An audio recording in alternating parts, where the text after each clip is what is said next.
Call the meeting to order at 6 p.m. And the first thing on the agenda is the rights of nature discussion. The links in the agenda were just provided by me. They weren't provided by the attorney or anything.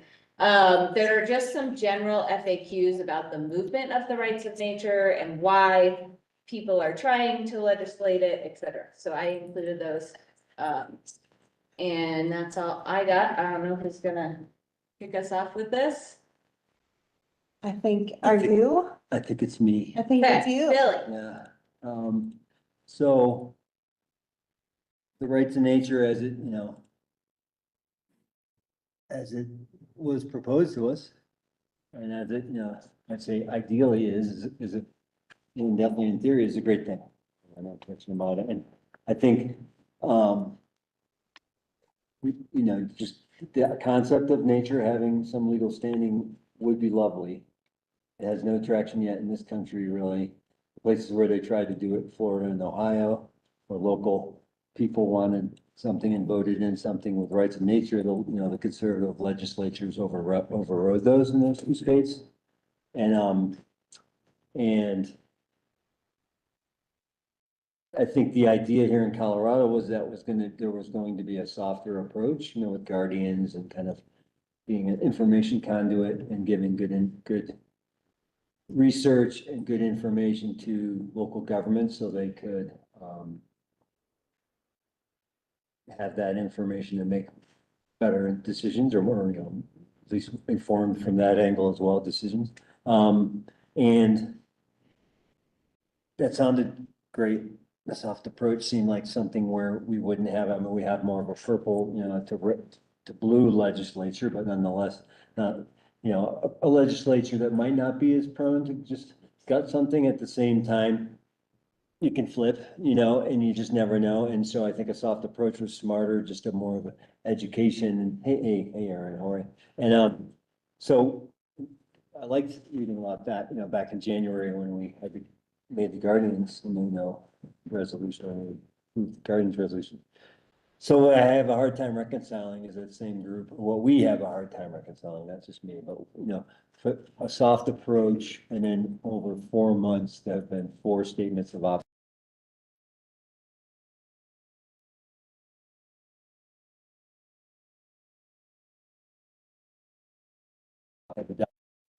Resolutions in those, so that signals 4 drainages, they're all in different drainages. Right now, 4 of those statements of opposition are in 3 drainages. So 3 of the 4 towns that adopted rights of nature resolutions, there's an active statement of opposition by Save the World's Rivers, either adjacent to those towns or, close. I mean, the troublesome one is downstream away is from Grand Lake, but not really very far, and they're all in the Colorado River. The troublesome's a creek that comes down into it. And so, to us, as a board, it seemed hard to reconcile the soft approach. And then I think the other thing for us was just, we know that they are not, Save the World's Rivers is not well regarded in the water courts, the water congress of our state. And, we became famous for being the first to, tether to them and do the rights of nature resolution in the state in this country. So, our relationship with them is not showing itself to be in our best interest, and even more so could be harmful to us, could threaten our water rights or at least throw inertia in a way we don't want to throw. I mean, part of sustainability of a community is having water to continue to live and thrive and just exist with. So that is that's kind of the beginning of our thinking around that how things change, really.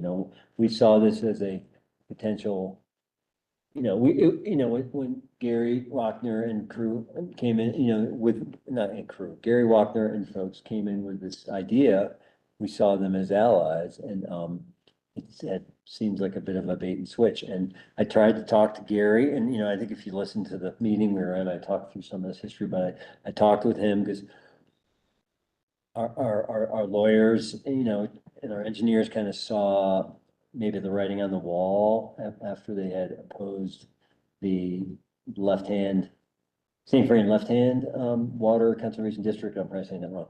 After their, water rights diligence application for the Coffin Top Reservoir, we just started to wonder, because that was right upstream from Lyons, would we be next? And then they opposed Eldora's. And, so we started to imagine they were going to impose ours. I called Gary.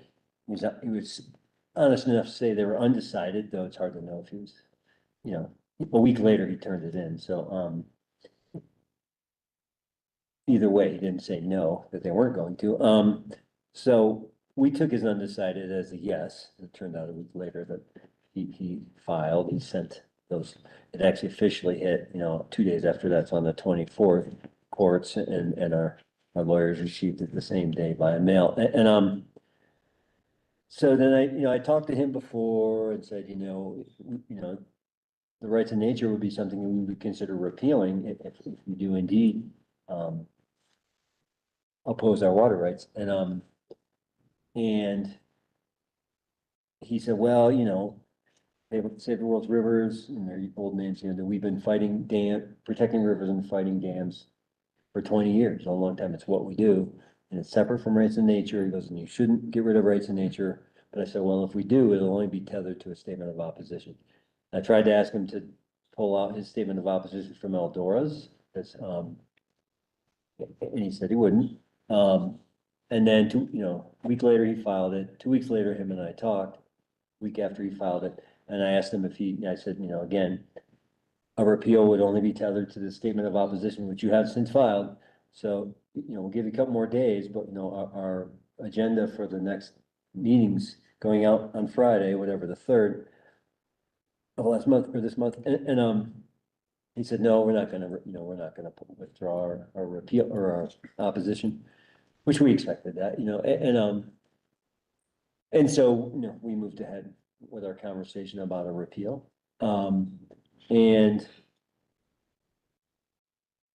what came through it, and if you, our role as the trustees is, fiduciary, as well as just security, public safety, public, interest, water being a big one, something I personally have been pretty focused on in my role.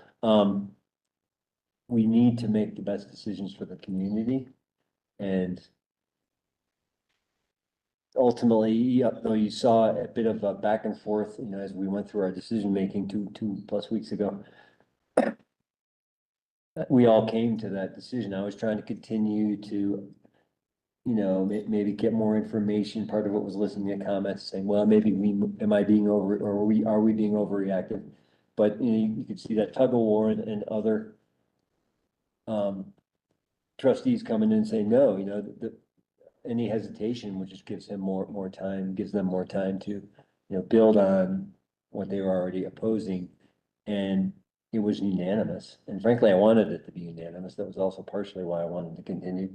I didn't think it was gonna be partway through the conversation, but that unanimous decision, I think, speaks volumes. People that were not sure, and well, it does. I mean, I don't know how you can think otherwise. I don't want to interrupt you. I'll let you continue, but I do take issue with how unanimous of the decision it was. The vote was unanimous in the Correct. record. Yeah, I mean, ultimately, it was just a decision, and that's fine. You were there, so it's on there, and you were both there, and I respect your perspective and how, the impact, or, what you observed. Ultimately, the vote was unanimous. That to me was a big exclamation point that needed, that I felt like, that we felt like made a big difference, and I think we were getting lots of press coming up, with the possibility of a repeal, and there was a lot of press around it. But since the repeal, there was a little bit of press initially, and then there kind of hasn't been much. And that way, I feel like that was a success for the town. I think some of the publicity, let's say the World Rivers seems to thrive on blog posts and news articles and publicity has tamped down quite a bit. And, I'm fine with that personally. So, that is, well, and the other thing too is that, you know, we only have so much money to do anything and everything.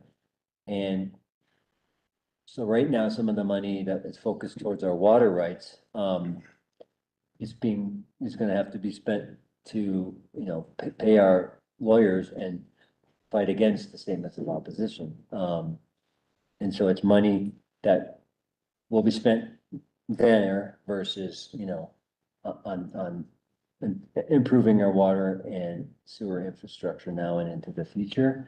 And, you know, Gary also promised future litigation. So he promised me he promised me he would continue to sue us. And then, you know, when I did talk to Alan, sorry, Alan, I should be on my face here so you can see me, but, I spoke with Alan, you know, and we had, I thought, productive, or I believe a productive talk. And then, you know, and Alan spoke with Gary, which is fine. That was part of my reason for speaking to Alan. But then Gary was like, well, you know, I don't, Save the Rivers, this was our decision.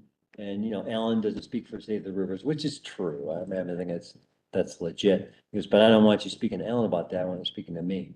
And so, I mean, taken that way, when you look at like, yeah, Alan is not a representative. Alan, you are not a representative of Save the World's Rivers. And you are a member of our community. I mean, but Gary was basically telling me, you know, you're not free to talk to Alan. And that was kind of like, well, Alan and I live in this community and Alan can decide if we're gonna talk, not Gary. It was kind of like, so the guardian communication just kind of goes as Gary, the direction Gary wants it to go and not the other directions. And so that was also frustrating that way. And so that's kind of part of or part of my thinking now. I don't know, Aaron, if you wanted to speak to anything, I don't think, there's nothing particular I queued up for me, but if there's something you want to speak to. No, apologies for being late. I think I'm a faster runner than I actually am. No, I think that's a good summary, and I think I wanted to come to provide context for the water rights and sort of why they're important and what they're for and what they're not for. And I think also just sort of make clear that my role as the water attorney is to sort of support the board's direction and make sure that the board, which, you know, worked in other communities where the board doesn't dig in and nearly as much as the past board and current boards, a few new members that we're getting up to speed. And look forward to that, but I've been really impressed with this board digging into the issue, getting educated on water rights and how to understand the water rights security issues that we face as a community here, and carry those out. And so, you know, there's sort of the politics of which relationships are right for the community. And that's one thing. And then there's, you know, what water rights decisions are best for the community. And sometimes those things are pushed together and sometimes they can be dealt with separately. And so, you know, I'm here to maybe answer more on the water rights questions if I can. And then also just understand that we have an active water court case, so there's limitations to what we can share right now. But we're not building a reservoir tomorrow.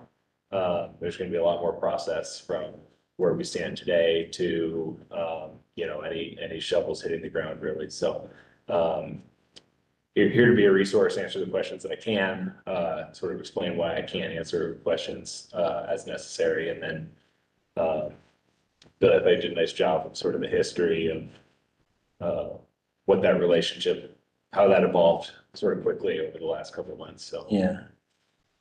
I wanted to take the opportunity to, with you here, to provide more context to this. So I have the statement of opposition open, and the statement of opposition lays out 4 different criteria that would be required in order to, that Gary essentially wanted to see within his filing.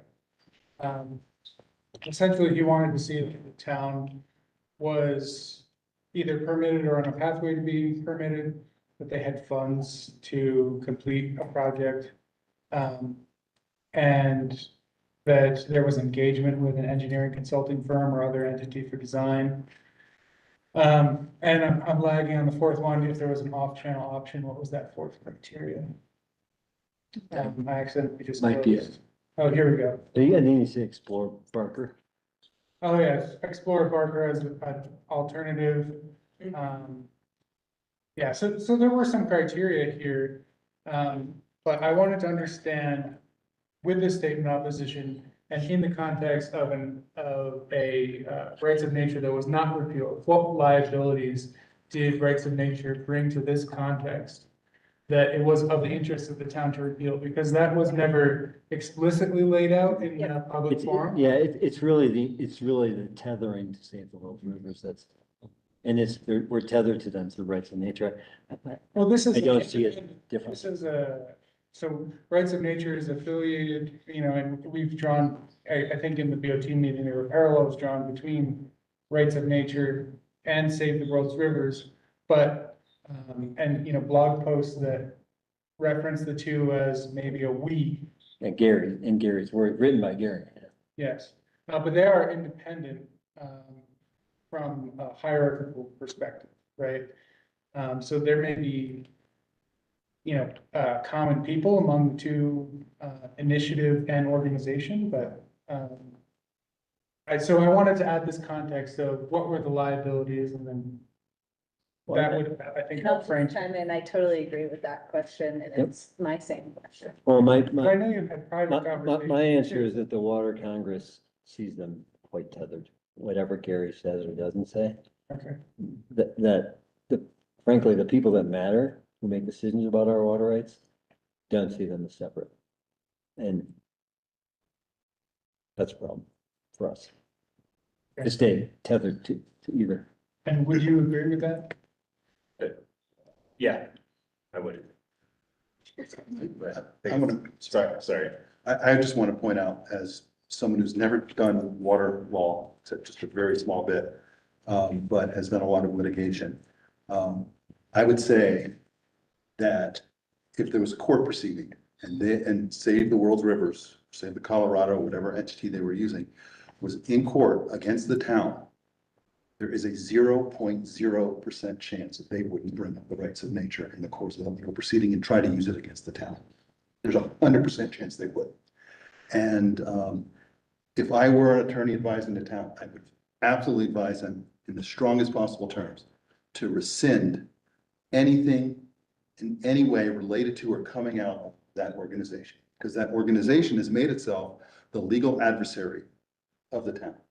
And my position as an attorney would have been, don't ever do what your adversary wants you to do, for the sole reason that they're the one wanting you to do. And I think from a legal perspective, the town is 100% correct in protecting itself and protecting all of us, because water is life, right? And without water, we don't have a town. Save the World's Rivers, in my opinion, doesn't care. Well, so during the BOT meeting, there was a question of, if we were to continue, what would be the liability for that, in a time span of a couple, 3 weeks? And the answer that you gave was that there wasn't much liability, or actually you said 0. To wait. To wait. Sorry. So I guess I just want to push that question I did initially, where understanding contextually from your perspective, since you're in the position of representing the town in water court, what are the criteria within rights of nature that are of legal concern? Yeah. Yeah. I mean, aside from the two organizations being intertwined, which I think we've established. Right. Yeah, no, and that's certainly a concern, both for, is the town supporting the organization that is, more or less suing the town and sort of trying to call the shots, right? And so are they gonna call the shots from inside the organization by manipulating the guardians and from outside with litigation, and you're gonna, sort of let them sort of commandeer the power structures in the town? Or are you gonna say, okay, the guardians needs to be the towns to make sure the town has local decision-making? There's expertise in this room to advise the town as to environmental impacts with skin in the game, because you get water from the town, right? And that's a very different thing than an outside group with an agenda, raising money on headlines, trying to call the shots in the town. And so there's a big distinction here. I'd rather be having the conversation. I don't disagree that there are good conversations to be had. I'd rather be having that with this group over the time, in the best interest of the town, than having that with Gary Wagner in a litigation context. And so in part, I think, and I'm sort of regurgitating conversations, that maybe Billy and I had, over time. Do you want to be in that relationship, or do you want to double down on this relationship and get good outcomes from the community? And so, nothing happens in water court in 3 weeks. It just does not. Nothing happens in 3 weeks. So I can tell you that no, there's no legal outcome in that 3-week period. But for the town, I think there's a strong statement of what relationships do we want to have? What resources do we want to draw on for the best decision making? And so if the guardians process was, well, we're a litigant against you when we want to be, and then we're sort of trying to tell you how to have communications with your guardians process when we want to, and play both sides. And that to me is a difficult position for the town board to be in. And so, this is maybe more my observation of why it makes sense from a litigation standpoint is to. So I think what I'm hearing is that the primary concern is the intertwined relationship of safety of world's rivers and rights of nature as it was adopted, and not necessarily the language within rights of nature. Correct. Okay, Yeah, that makes it yeah. much more clear. I mean, I wouldn't want to cut and paste their language because Sure. I don't, because we don't want to Yeah. give them, I mean, it's really, it's shown itself, the rights of nature, maybe it's just circumstantial, but in 4 towns that have resolutions, 3 of those drainages, 3 of those towns, have active opposition happening close by. And so it's like a bit of a Trojan horse, like, let's get in there with the rights of nature. And, and then we're really paying attention to what's going on there, because we're helping feed information and, we've got, and then they're turning around and doing these statements of opposition. And and it's like this outside entity is trying to tell us how to handle our water. And I know Gary has a place up near here somewhere, but he's still kind of an outside entity. And, it does seem like we could do this better ourselves and have people in the community I be think the the, perspective wasn't clear to me previously.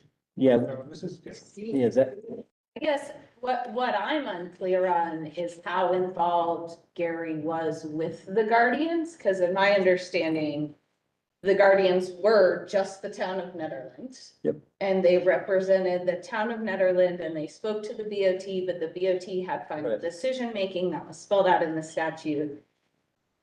And so I guess I just don't get how this became Gary and Gary's thing and not the sustainability advisory boards thing. I think I can speak to. That's where I'm. The Yeah. guardian stuff, since I was one of them. And Alan, feel free to chime in if you want. Gary had 0 influence over me. Yeah. I was absolutely loyal to the town and, the board. And I think the same is true for Alan. Yeah. He can I speak agree. for himself though. But I will say that, we did receive information from Gary We did receive emails from Gary, mostly through Alan, but Alan would always forward them to me. And some of them I thought were useful, some of them I thought were not. But I think historically, it's worth mentioning that when this board was going through the process of figuring out who we should recommend to the Board of Trustees should be these guardians, Gary suggested that his organization be appointed the guardians. So, now if that had been the case, who knows what would, who knows what that circumstance would be. But, I think that little bit of historical fact underscores the fact that the town really should separate itself from anything to do with this organization. Alan, did you want to speak? Yeah, I guess I agree with what Rich said. I saw my role as getting information, forwarding it to the SAB and the BOT. It had nothing to do with Save the World's Rivers. It was basically, I would get information from whatever source and I would forward it on to the community. And that was the role. And with no strings attached to Save the World's Rivers. But, they did come up with the original language for the wording of the Rights of Nature resolution. And beyond that, once we became guardians, we were just information resources. Nothing more.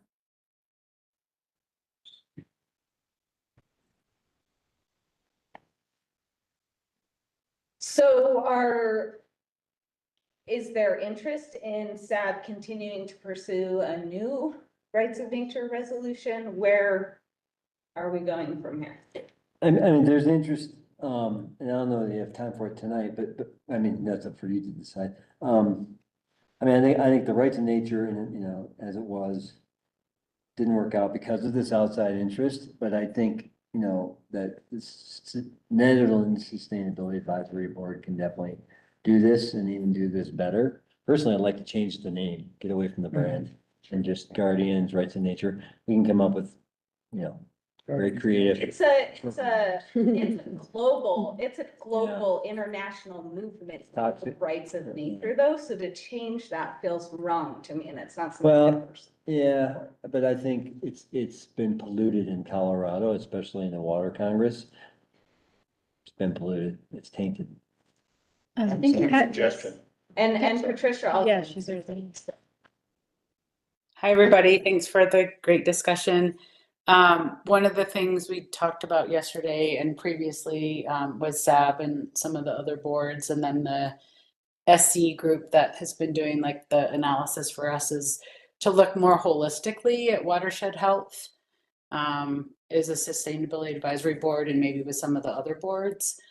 So it's not just the rights of nature, but it looks more holistically at watershed health, wildlife habitat, and then that can help inform, where and how we interact with planning commission, zoning, ProSab, board of trustees, so that it's not just focused exclusively on rights of nature and the kind of the brand that's been put forth. So that was something that we talked about, and looking more at the community values that we have in Nederland as it relates to wildlife, water, watershed health. So I just wanted to add that in for consideration since Billy's here. So thanks for being here, Mayor. Appreciate it. Maddie. Yeah, I was gonna say, I think we have kind of along those lines, I think we have an opportunity to kind of redefine what sustainable development looks like. And it seemed like the rights of nature was a little bit too strict on like any development within the watershed. And I think that this is kind of our opportunity to understand how do we develop in the watershed while also protecting the watershed, right? If the town needs to pursue a reservoir and is moving forward with that, how can we do it with the least amount of harm? Because there is going to be some change to the river and the species there and everything like that. So how can we do that with the least amount of harm without just like completely putting the project to bed? Right? And other development too, and just kind of defining what those guidelines look like for the town, and the comprehensive plan could be a good opportunity to understand what sustainable development in Ned is. Maybe without the legal boundaries of it, the rights of nature. My suggestion is that the board consider, this board, consider, a new subcommittee that would take the role that Alan and I had, and even expand it. So, because, you know, the watershed is obviously important, but it's intertwined with lots of other things, with the forest, right, with wildlife, with all this, so And that's why we ultimately came down and made it about the watershed, is because the watershed does encompass the riparian zones, the forests around it. That was the kind of word we could pick that most encompassed nature. And that's why we did go that direction. Well, my thought is whatever we call this committee, you know, I would say, you know, the watershed, wildlife, et cetera, you could call it the physical environment. There's all kinds of different things that you could call it. The name is not important. But a group that is responsible for monitoring and considering the physical environment that we live in the town and around the town. And to then report to this board, to the Board of Trustees, issues that arise.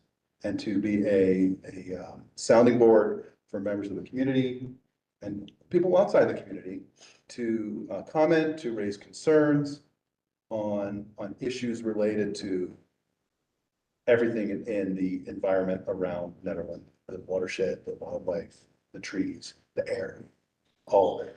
Because a lot of the stuff we concentrate on is stuff that humans do, you know, energy, building, things like that.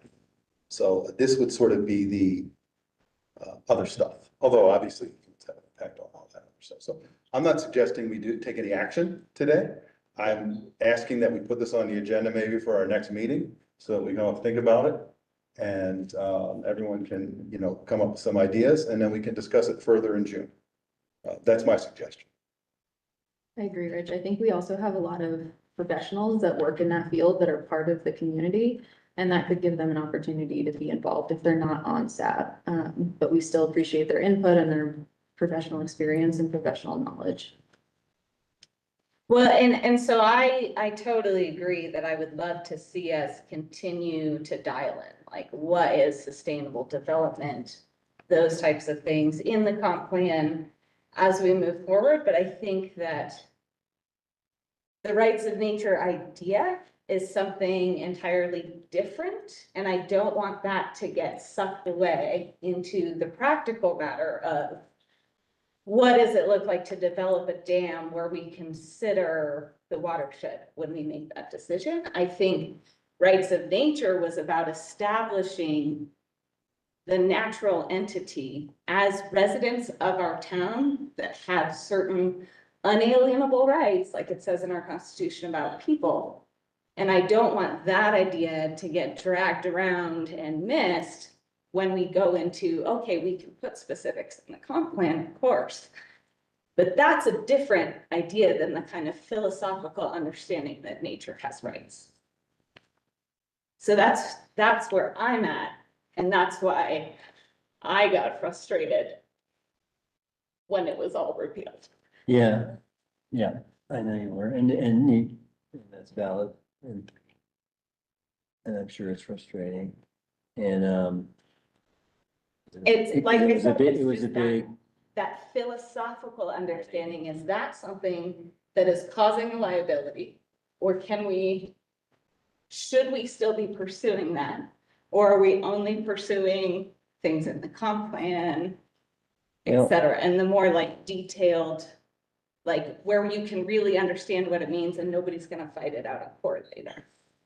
I mean, I think the most, I don't know, it's maybe related, maybe not. I think the most important thing with any effective environmental movement is it balances idealism with practicality. Yeah. And reality.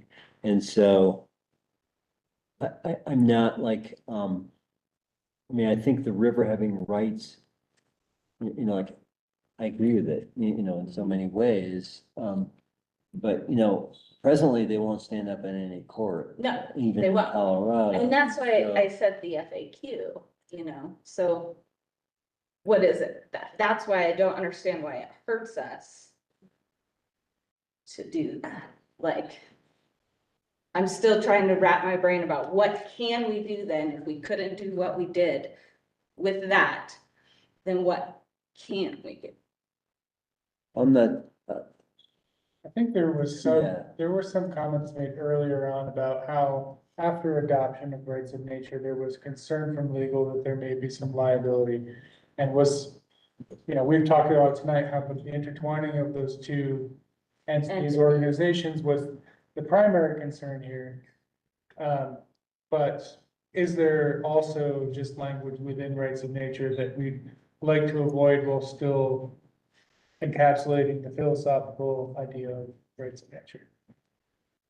Let me try to break down, I guess, a few potential concerns without getting into specifics. I guess one, for better or worse, well, for worse, we live in a society where everything gets reduced to a headline.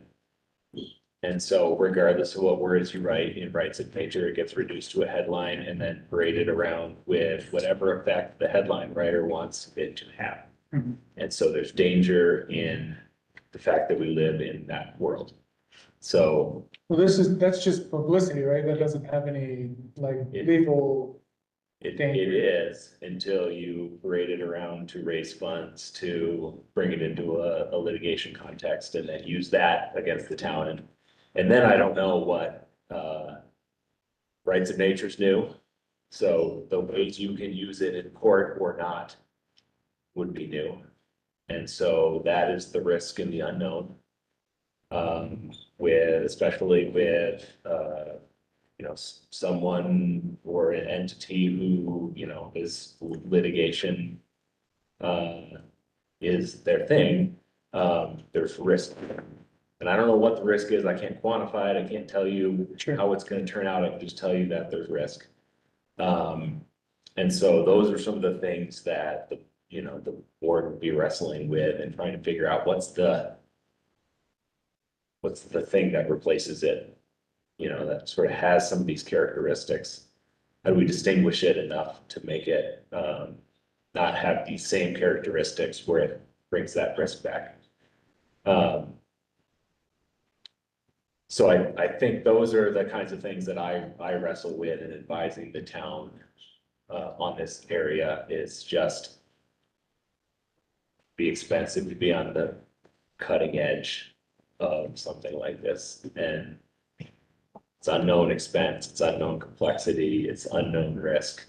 And so, my job of advising as to what are these risks, what are these expenses, there's a lot unknown with it. And so part of my practical response is, well, what are we trying to get at? There's two things, right? There's the philosophical piece. And then there's how does this town make the best decisions with the information, right? That's the easier one to tackle, unfortunately. But it's absolutely something that I've never heard the board say, well, let's just rush in and just figure it out, after the fact. It's not the way the town boards. operate. I really like what Patricia brought up about the holistic approach. I mean, I think that's something when I hear that, that's something that brings in the idealism, it brings in the practicality, it brings in the reality. A sustainable development has to be, those are two words, those are two concepts that have to come together and blend, and sustainability and development. I'm not pro-development, I mean, and I am pro-smart development, because if we're gonna grow, Yeah. and sustainability has to be how we do it. And I think,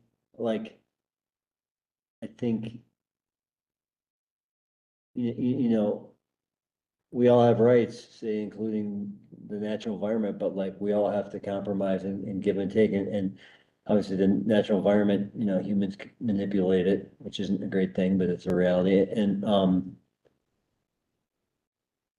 I think, you know, we humans, we humans in Netherlands do have a strong environmental ethic. I'm an environmentalist, and you know, I've felt conflicted in ways, you know, but I also, think that holistic approach kind of, again, brings back the ideals and what's good about these concepts with the realities of what we need to do, and we need to work them together. And I think bringing in, talking to more experts, like you said, Maddie, and bringing in more folks as we kind of figure out how we do it differently, in a way that doesn't have some convoluted language in there that some court could pick apart, or some legislator on the state level with an agenda could pick apart and go after it. And I think that's gonna be key. Can we expand more on what we mean by holistic approach? I guess I'm not seeing about what we're doing now that wasn't a holistic approach, because we do have the sustainability scorecard that every single project, when the town goes forward and moves with an engineer and has plans and has permits and has designs, that would go through the scorecard, which balances the social with the economic, with the environmental factors. And we do that kind of holistic approach when we have the detailed projects. And that was created in Netherlands by people from Netherlands. Yes, Love it. That's the Yeah. difference right there. we already do that. Good. Is what I'm saying. Well, What is then different about then this maybe you, holistic approach that we're seeking that is different than what we did? well, right to nature, I think is where it got convoluted, or where it got loaded, you know, and then now it became attached to something that was problematic. I kind of see the risk in rights of nature, maybe this hasn't explicitly been said, but the risk in rights of nature is that if this does go to court and the rights of nature are then used against the town on a project that is slated for development, the court could side with the rights of nature, the project doesn't move forward, and then that hinders the safety or the well-being of the people in the town. And then our own ordinance has now been used against us to hinder our development that protects us. Yeah, and that was the Regardless- consideration we addressed at the beginning, which is why we have the clauses, and it's really spelled out in the Guardians, the second resolution. Yeah, That, you know, these guardians don't make any final decisions, the DOT makes all the decisions, and it also says in the original resolution that development will be pursued if it's necessary for the citizens, but if it's not necessary for the citizens, that's when we're against all. I think the risk So- though is that some of that is up to the interpretation of a court, if Yeah. it goes to court, and there's risk in that. Maybe I'm interpreting that. Yeah, wrong, but and I that's what think, And we don't want the town, what I'm understanding is the town doesn't want that risk.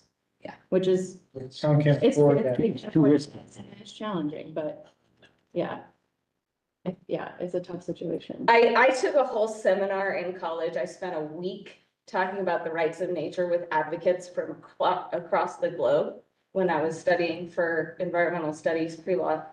And the risk is some time of the attorney to write up a response to whatever objection is filed. But the risk of actually stopping a project, actually getting something stopped is very, very, very little. And I'm not a lawyer, so I'm just speaking from the experience I know in talking with people who do advocate for rights of nature all over. So I personally feel really strongly that we need to keep this idea of the philosophical understanding, but obviously, you know, we work by a majority, so it's gonna be where we're going. But that's what I'm gonna advocate.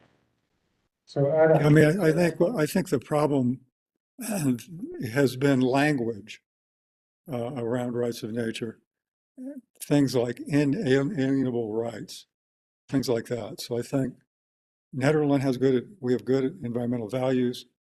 The whole mission of the SAB is to do the kind of things that would be embodied in monitoring nature we're really talking about. So I think we just need to use our own language that expresses our own values and the criteria that we want to use in looking at proposals in the watershed or anyplace else. And I think Melody's right. We have that in the scorecard, which could be updated. So I think I'm real optimistic that we can come up with something that, and Rich was rattling off a good list of the key things that are embodied in the watershed and around Nederland. So I think we have the skill and the talent to come up with something that's very useful and not going to be used for litigation, which was our goal all along. We did not want litigation. It seems like we should table this possibly for the next agenda since we do. Is Patricia's hand up Yes. still? Yeah, Patricia's hand is up. Go ahead. But whoever needs to leave. Yeah. Thank you for Goodbye. being here. Bye, Miranda. Goodbye. I just wanted to echo what Alan and Melody and Rich said. Even though this is in our scorecard, we as a SAB, it's not part of, we don't have a focal area on watershed health, wildlife habitat.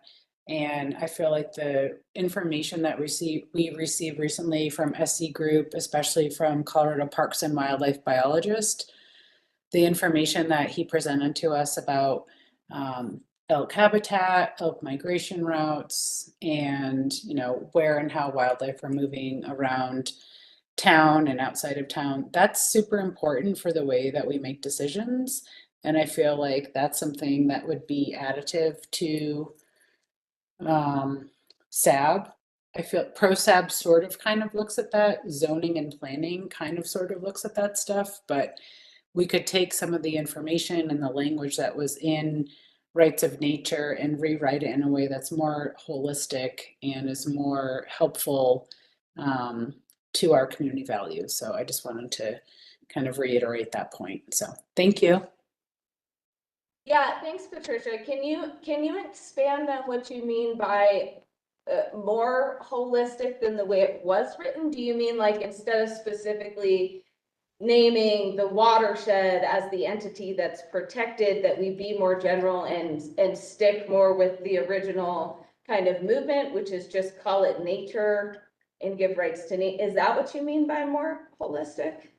So when I think about the ways in which the Planning Commission makes decisions, or the zoning expansion or downtown development or ProSAB or Board of Trustees, I don't know how much information they get if they receive, elk habitat information about potentially and I'm not criticizing the proposal, it's just an example, potentially annexation of the town, Kayla's land across the street from Arapahoe Ranch. Like, that's a super important elk migration corridor. Is that the best place to do affordable housing? I don't know how the decision-making process takes place. And so as a sustainability advisory board, it would be great if now we have this information from Colorado Parks and Wildlife, we can look at that and then perhaps we put together a recommendation to the board. Or, there's some great work also going on at the headwaters on Kayla's Ranch to do watershed health protection, wildfire mitigation to protect, our watershed plus city of Boulder water. And so is that something that we can look at and kind of praise as fantastic projects going on in and around town that we can replicate in other places?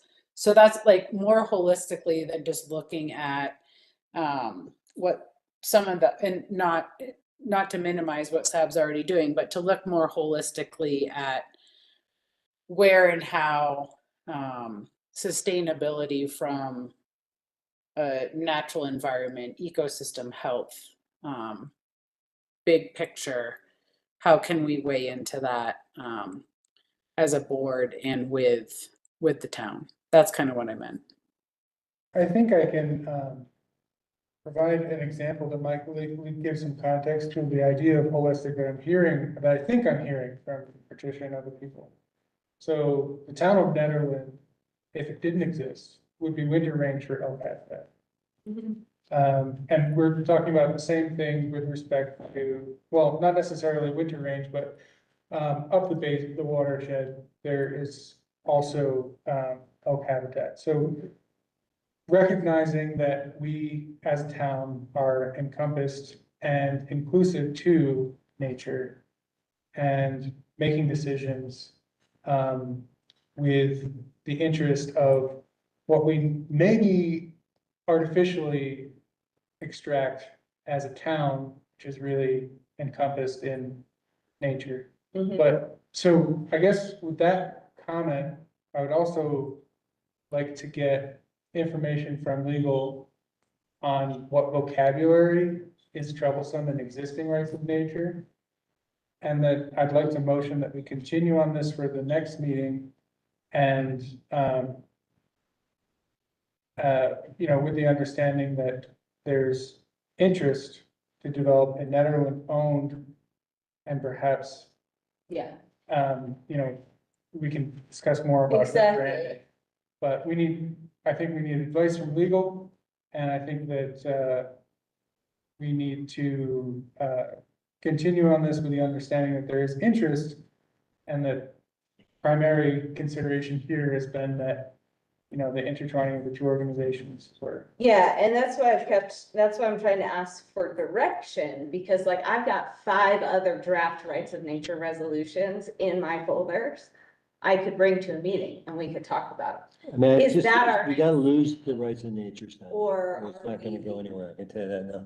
The rights in nature wording, I think, it has nothing to do is, with, okay, but we're talking about a resolution, we can call it something different if you guys wanna call it something different, but I'm saying I have various versions already drafted from Colorado, from Environmental Legal Defense Fund, from all these big international organizations that have draft ordinance language. Is that something that we're gonna waste time on if we pursue as a board another resolution that is somewhat like rights of nature, but we'll call it something different? Or are we only working on other things and we're not asking the BOT to pass a resolution? I don't have an answer for you this second. I mean, I don't act unilaterally anyways. Bringing them to the meeting if it's just gonna be shot down because we're not. Well, I think that would be something that you all, like as you continue this conversation later, that you all start working through and, we do it, Ty as a liaison, so we can be talking about it. Yeah. And, I don't know to what degree legal, we'll definitely have legal input this time around, because there wasn't enough of it 3 years ago when the rights of nature came through, before it ever came to the BOT. Months going back and forth with the lawyers. Well, not the right roles. So- So. Not enough. Just to clarify a question, are you just saying you have this, you want to bring it with you when we bring this back? Should I waste time editing it to make it Netherlands specific and bring it back next time or not? Sure, and I'm just asking, just as like, you just want to bring these with, just as like a guideline to create our own? For the SAB to discuss, yeah. Sure, okay, Exactly. that's, I was. Not like, oh, you have to pass the resolution and agree. I'm just like, Sure, should I put time and effort into this? Well, maybe you should bring it to the whole board and you all together should decide what you want to do. I just don't want the BOT to reject it after I spend that time on it, so I'm trying to gauge. Is it something the BOT would be open to passing that new resolution or not? Otherwise, we'll work on other things, we'll re-update the scorecard, we'll work on what we want in the comp plan, and we won't spend time on a resolution. Right, that's what I'm trying to tease out. Does that? Yeah. I mean, I think, I don't know, it's probably the best answer I'm gonna give you right now, what to tell you today. Well, going back to the first comment I made, I think that the sentiment that I received from the board was that there are 2 members in the board that have strong opinion in the context that it was discussed last time at least, have strong opinion on rights of nature in the negative. There are 2 members of the board who are looking to get further educated in that, and then maybe the rest kind of sits towards the middle. Mhm. So it sounds like it's a wash right now. In sentiment, in the context of the BOT during the discussion that was had a couple weeks ago. Would you Yeah. agree with that? Yeah, I think we definitely want to, you know, I think, you know, as we were discussing rights in nature, yeah, that sounds maybe, you know, close. Yeah, I think, pretty much. But I think people, the ones who were against, were really against it because of Gary Wagner and saving those rivers. I think all seven of us are for For an sure. environmental approach to how we move ahead with our water rights. And whatever we do, or whatever things we do, or whatever thing we do, we want to do the least impactful option we can do, and we want to do it in the best way to work with the environment. Yeah. Those are all decisions that will be made down the road, that's ahead of us. And we have options and we look at, but like specific decisions will be made later, but like, we want to make decisions that will be as least impactful as possible. But I do think for sake of like, I think to me, the most important thing was the information we started getting from the Guardians. That was like tangible. You know, so a lot of the,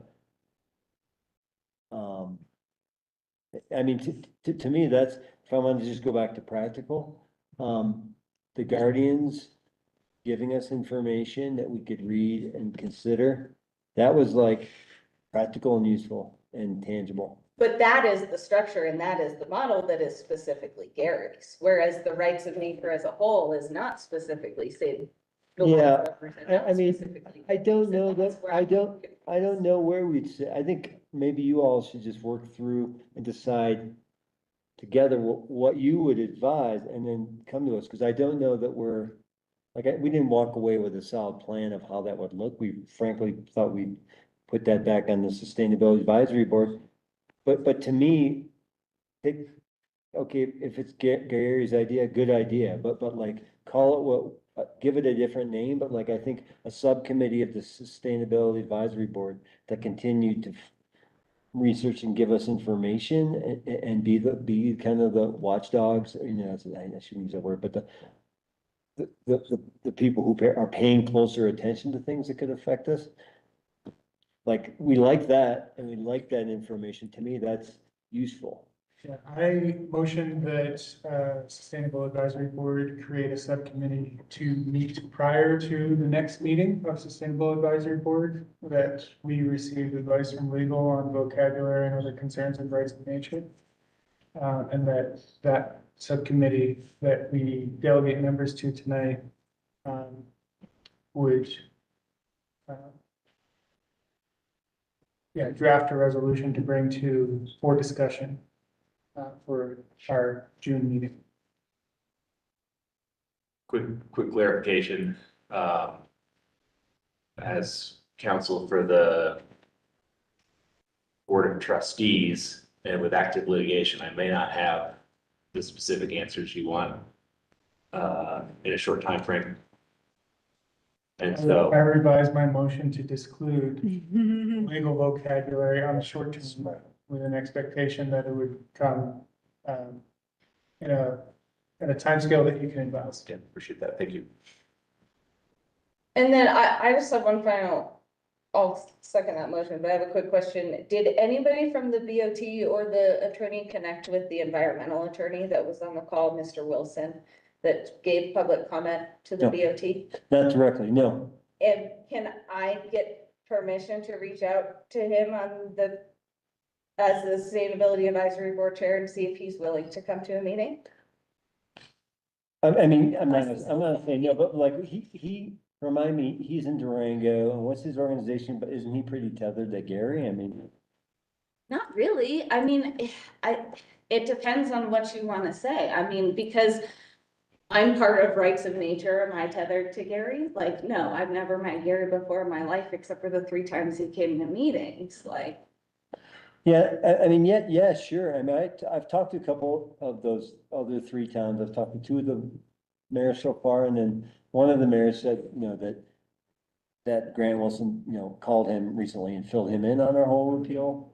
So he kind of he's been getting an earful from Durango. He's down in Ridgeway, so Mayor Ridgeway, and so but him and I had a good talk and I sent him some more information to think about, and he was gonna talk to Gary, but, so, maybe that's just because they're close by, that mayor seems to have a personal relationship with Grant. I mean, I would say that's up to the Sustainable Advisory Board. I don't specifically have much, I don't have enough experience with Grant Wilson to have an opinion. Yeah. Other than if he's I, big part of Gary's thing, then I'm not interested. yeah, everything that I have learned was like exactly to the T what he had said, so I felt like he really knows his stuff and could give us. But did he some come good in advice early on? about He was the one that kind of came in and told you about. risks of, no, he's never come to a SAB meeting before. That was the first time I saw him, was at that public comment. Oh, Repealing rights of nature, when he spoke to say, please keep it, it's separate from Gary, it's not the same thing, own it, it's your guys' ordinance. I thought And he he was spoke part to of how that. there's very, very little risk in actual litigation. perhaps, again, we don't want to find out he's wrong. Is If anybody you're at the cutting edge. inviting him to the next meeting? No, I mean, not that I'm not. Speak up now. Not in sport. Okay. That's fine. So we will take a vote on the motion that is on the table to establish a subcommittee, and then I guess after that we'll appoint. Okay. Okay, I will start with those online. Alan, Yes. Patricia, Yes. Rich, Yes. myself is a yes. Yes. Ty, Yes. Maddie? Yes. Okay, so that motion passes. And I do see then we have a few members of the public that actually joined us in between the last time that I looked. If any of you guys that are not on the staff board have to go, feel free to go. But I'm gonna open it up to public comment on this rights of nature thing before we move on. Is that okay with everyone? Okay. Does anybody that is participating online have a comment they would like to make? Raise your hand or speak up.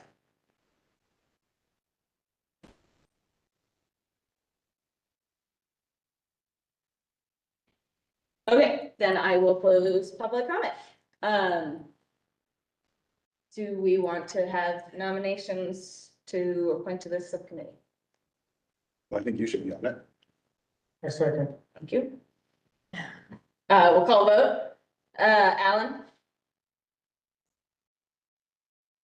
Yes. Patricia, Yes. Rich? Yes. I will not vote on myself. Brad? Yes. Okay, Yes. Maddie? Yes. Okay. Do we have another one? I will volunteer. I'll nominate Rich to sit on the sub. Second. And I'm we'll not call, gonna vote. and we'll follow up. Alan, Yes. Patricia, Yes. Yes. myself is a yes. Brad? Yes. Ty? Yes. And Maddie? Yes. Okay, so that passes and I will also go. we are appointed. Okay, we will publicly notice meetings. That's fine. We just have to make sure they know so they can notice it. I'll nominate Rab to be on the subcommittee. Second. Call a vote. Alan, Yes. Tricia, Yes. Rich, Yes. myself is a yes. Ty Yes. and Maddie. Yes. Anyone else? Any final thoughts on this rights of nature discussion before we move on?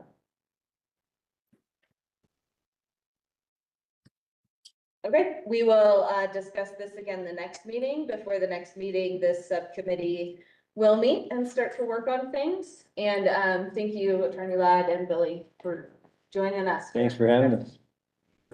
Appreciate it. So we will move on to the next item on our agenda, which is the multimodal transportation discussion. Hello, good evening. Can you hear me? Yes, we can hear you. Okay, hey everyone, Charlie Alexander here with Fair and Peers.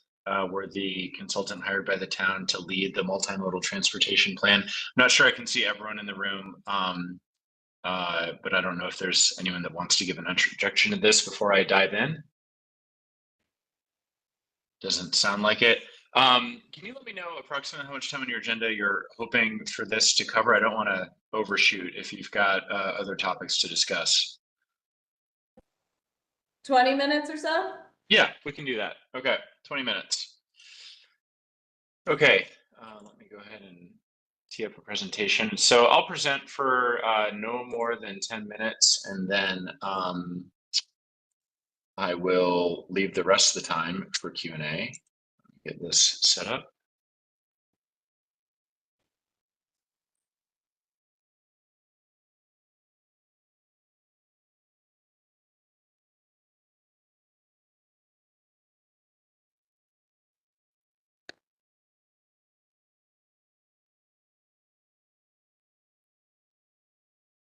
Okay, that should be working. Can you just confirm that it's working on your side? Yep. Okay, great. Well, thank you very much for having me this evening. I will give just a quick project introduction since I think it's been a while since Sustainability Advisory Board saw this project. I'll put this a little bit in context, but we want to share with you some of our draft recommendations, particularly recommendations that we think are pertinent and of interest to this board. And then, like I said, I'll keep plenty of time for Q&A. So I believe we reached out and presented to this board and got feedback in an earlier project phase as we were sort of developing guiding principles and doing some existing conditions analysis in the winter months. Our current phase that we're in, we have developed some draft recommendations that we are shopping around and getting feedback from various boards, commissions prior to broader outreach to members of the community in the summer months. We expect to have this wrapped up in the fall. All of our recommendations at this point are definitely malleable, and we want to get feedback from these groups to refine them before we go to the public, and then refine them further before we wrap things up later this year. Based on feedback in early phases, we've developed a vision statement. I won't read it for you here, but we will share this presentation with you afterwards. But I think elements of sustainability have come through in terms of the vision statement. And then in our guiding principles, many of them touch on sustainability in and of themselves in terms of sustainable modes, decreasing emission, as well as different modes, specifically things like transit and ability to walk and bike through town. So we have developed a slew of recommendations in different categories. And what I'll do is give you a sense of all the recommendations at a very, very high level here. I'll focus in on the two categories in bold that I was thinking are most relevant to this group. But I'm certainly willing and happy to jump into these other sections in Q&A. So the roadway recommendations pertain to the roundabout, as well as some of the busier intersections in town, including Lakeview and let's see, sorry, forgive me. Lakeview at the grocery market, Lakeview and Peak to Peak, and then Eldora Road and Peak to Peak, as well as the crossing at the visitor center. Parking recommendations pertain to the regulation of on-street parking through town, particularly in the downtown. And program and policy recommendations are other recommendations that aren't really encompassed by different infrastructure or transportation service recommendations like the other categories. So I'll dive really quickly into the ped and bike facility recommendations, and then we can come back to these other slides if you wish. So this is some feedback from our earliest phases of outreach when we asked community members what improvements could be made in town to make walking and biking easier, more convenient, safer, more comfortable. And the recommendation, or at least the survey results, generally guided us in the direction of finding ways of improving pedestrian crossings and repairing and adding missing sidewalks. We did, through our outreach activities, gather a lot of comments spatially. And this is just a heat map showing all of the different walking issues that survey respondents indicated in town. There were 4 locations here where survey respondents specifically indicated the need for a better crossing to get through these intersections. And, you know, some of them are near some of the more pedestrian-oriented destinations like the community center or downtown the church, others closer to bus stops in town.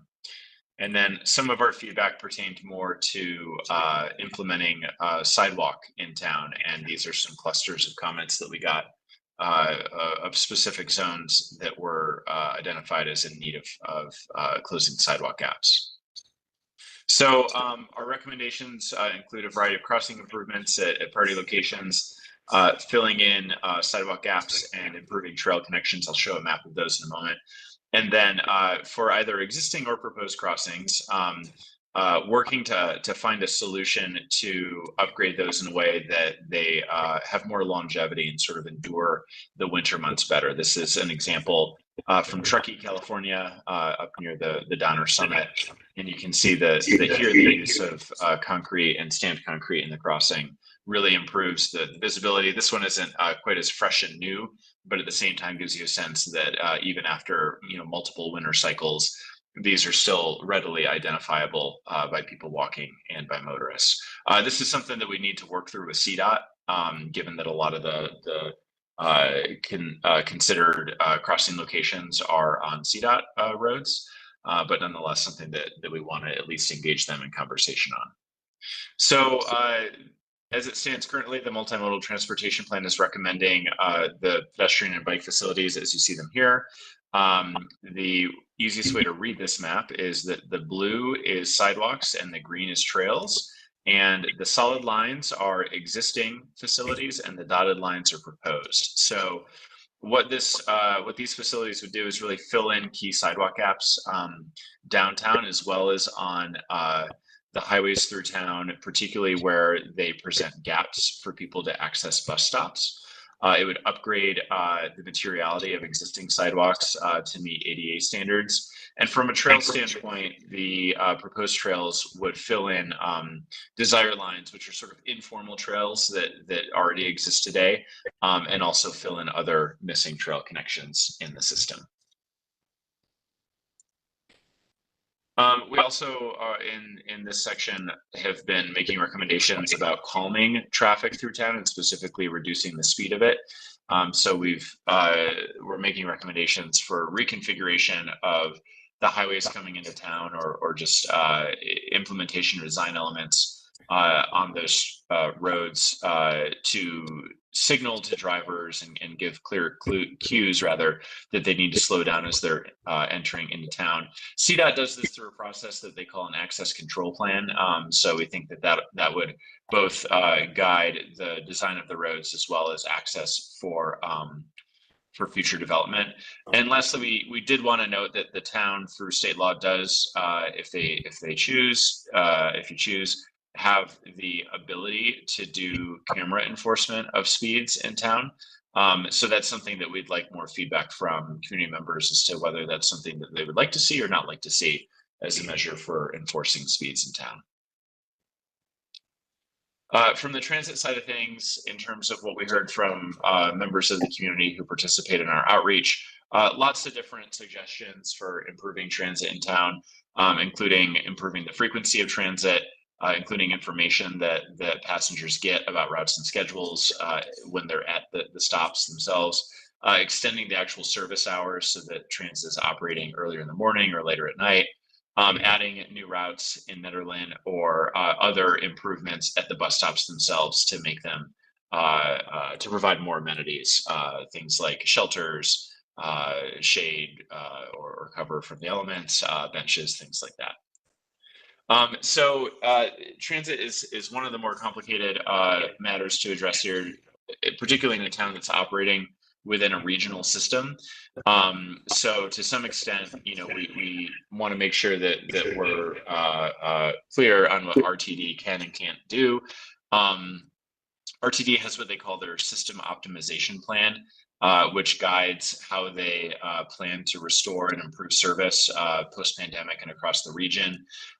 Currently, there's no changes proposed in the RTD system optimization plan.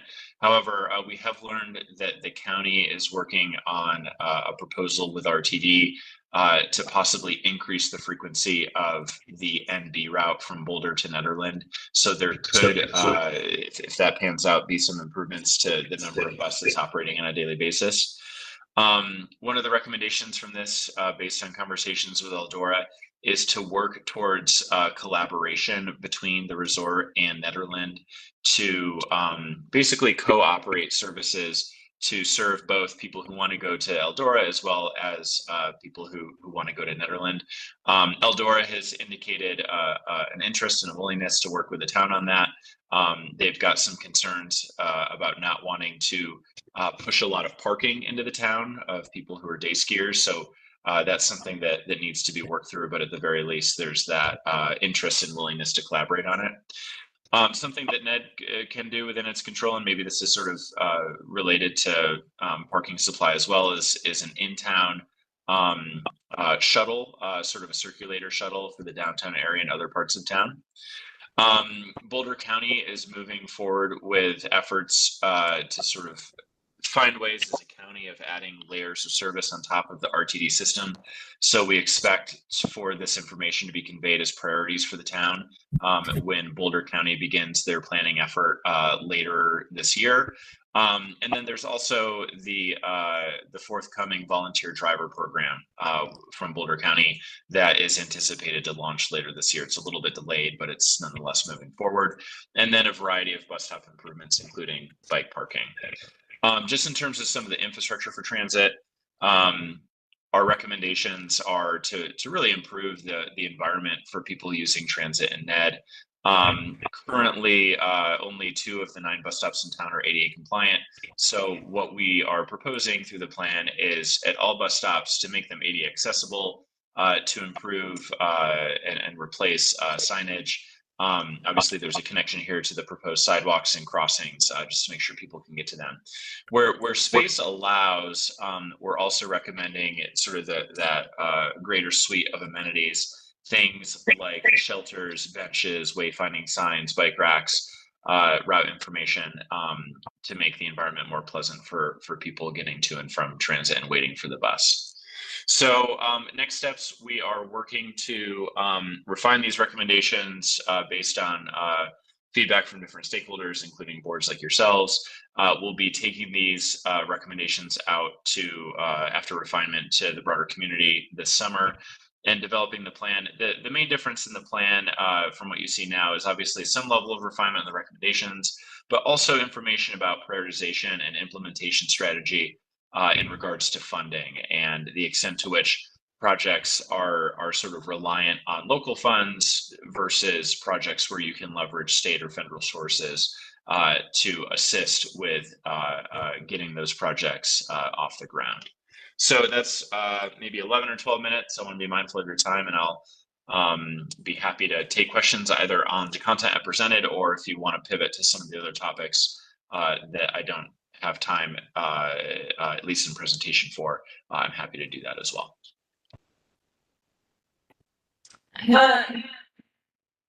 This is Melody. I have a question. Yeah.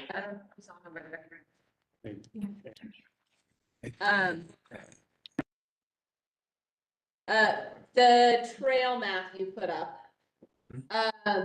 There's the trail that goes up, I forget the name of the street, but then up 3rd and up across 4th into the community center, the real windy trail. And it doesn't connect to anything after the community center. And I'm wondering if there was a reason for that.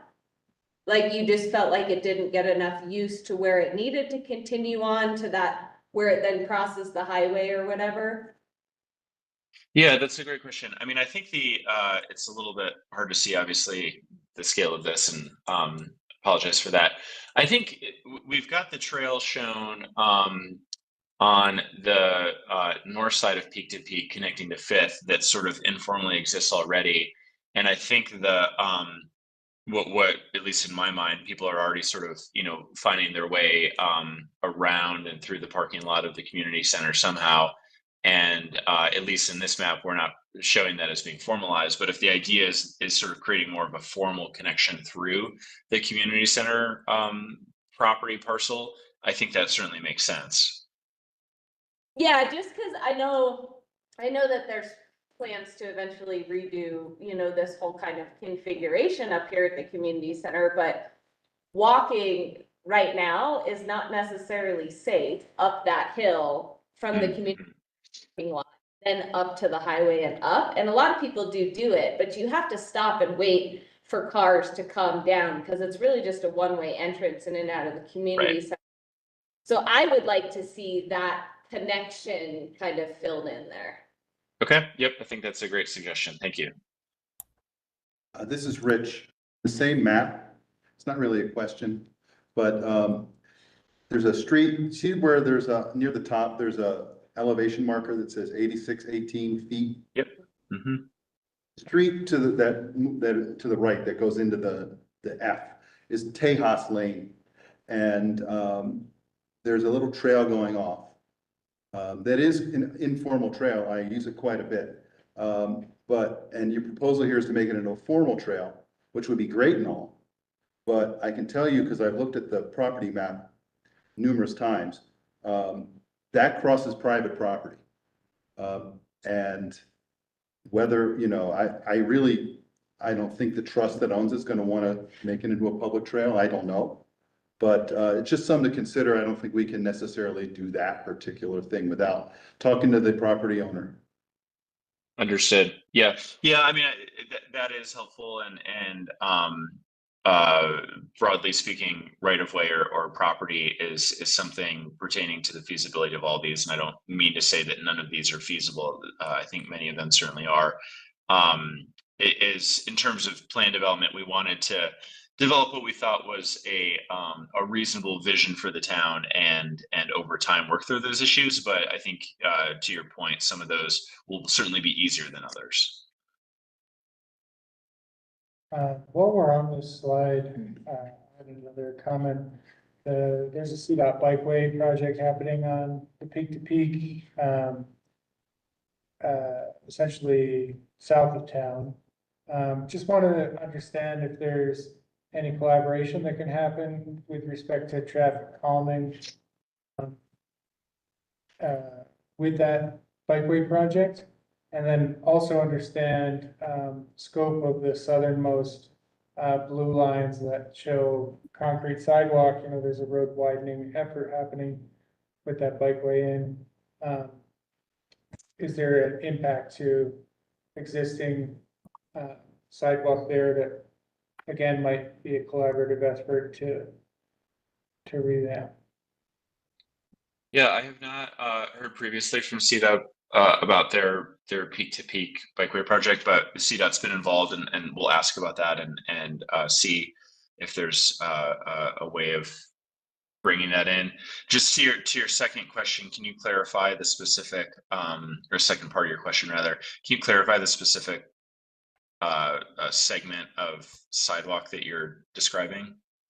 So specifically, I'm not sure where bikeway starts and stops. Got it. 72 as it enters town from the south, so Yeah. bottom page, through the S curves, the first blue line that you hit, that is within town. But I'm unsure if there's any road widening or impact from the bikeway project that would influence that walkway at all, or if Got there's any that can be done with the traffic calming in that area. I think there's survey section, like all the survey markers, so I feel like CDOT might not point to the Eldora Road. Okay, so if that's the case, then there's going to be a bike lane that dumps bikers into town, and then discontinues. So that's the other. That's terrible. That's the other consideration that we want to have in mind, is that there's probably a collaboration where we can have a crosswalk or an additional crosswalk there or something or at least some consideration, so that we're not just dumping bikers into town and then they're sharing the road, without any clear direction at least. Because there's no shoulder on the right-hand side there. And it is downhill in that direction and traffic does slow, but, yeah, I think there's good signage in a collaborative effort at least, and then maybe, you know, the possibility of something more than that, I think is a good idea. Okay. Yeah, that's an excellent comment. Thank you. I have a couple questions while we're on the subject of CDOT and also some of the right-of-way acquisition that's noted. Did the scope of this current project include any outreach to property owners, especially when looking at like the potential for bridges to that right-of-way acquisition? And has there been any comment, or has CDOT reviewed this, given that they'll have to collaborate with the town on any of the improvements at like the roundabout and the crossing intersections? I would hate for something to be in here and then for CDOT to come back and comment, or a property owner to come back and let us know it's not feasible, and the answer is like a very strong no. Yeah, and just on the property conversation, are you specifically talking about a second bridge sort of in the downtown area or right away more broadly?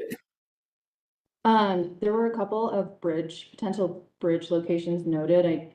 It was in the slides that we received, Yeah. but not. Yeah. We went over. It Yeah. seemed like right part of most of those. Yeah, so just in general, and this is sort of, I'd say, common in these longer range transportation plans. You know, when a town or city, town in this case, is putting together a longer range transportation plan, you know, a lot of times what they're trying to do is convey sort of a long-term vision, not necessarily affixed by the current constraints of right of way. So I guess I want to be clear that, you know, it's a fine line between wanting to be visionary while at the same time, you know, not the intent with a plan like this is not to say that the town goes and acquires right of way to get all of this done in short order. A lot of times those are long-term processes, you know, and that occur as parties are willing to make that happen. So there's some delicacy there in terms of how we describe the right of way pieces of it. In terms of the bridge crossings in town, and if you reviewed that content prior to this meeting, we have been in a communication. One of the property owners, and Ron specifically downtown, has been involved in our task force through the project and is aware of the thinking that the plan is recommending in terms of sort of the narrowing of bridge options or recommended bridge locations for a second bridge in town. CDOT has also been a part of that task force, and they have categorically weighed in on, you know, the nature of some of the recommendations. They were not able to attend our last task force meeting, which was just earlier today, but we do expect to have follow-up with them as we refine these to get them refined and you know, hopefully reflective of what CDOT would also like to see, while also, you know, pushing them a little bit in regards to the town's interests for how things move through town. Sounds good. Thank you. Yep.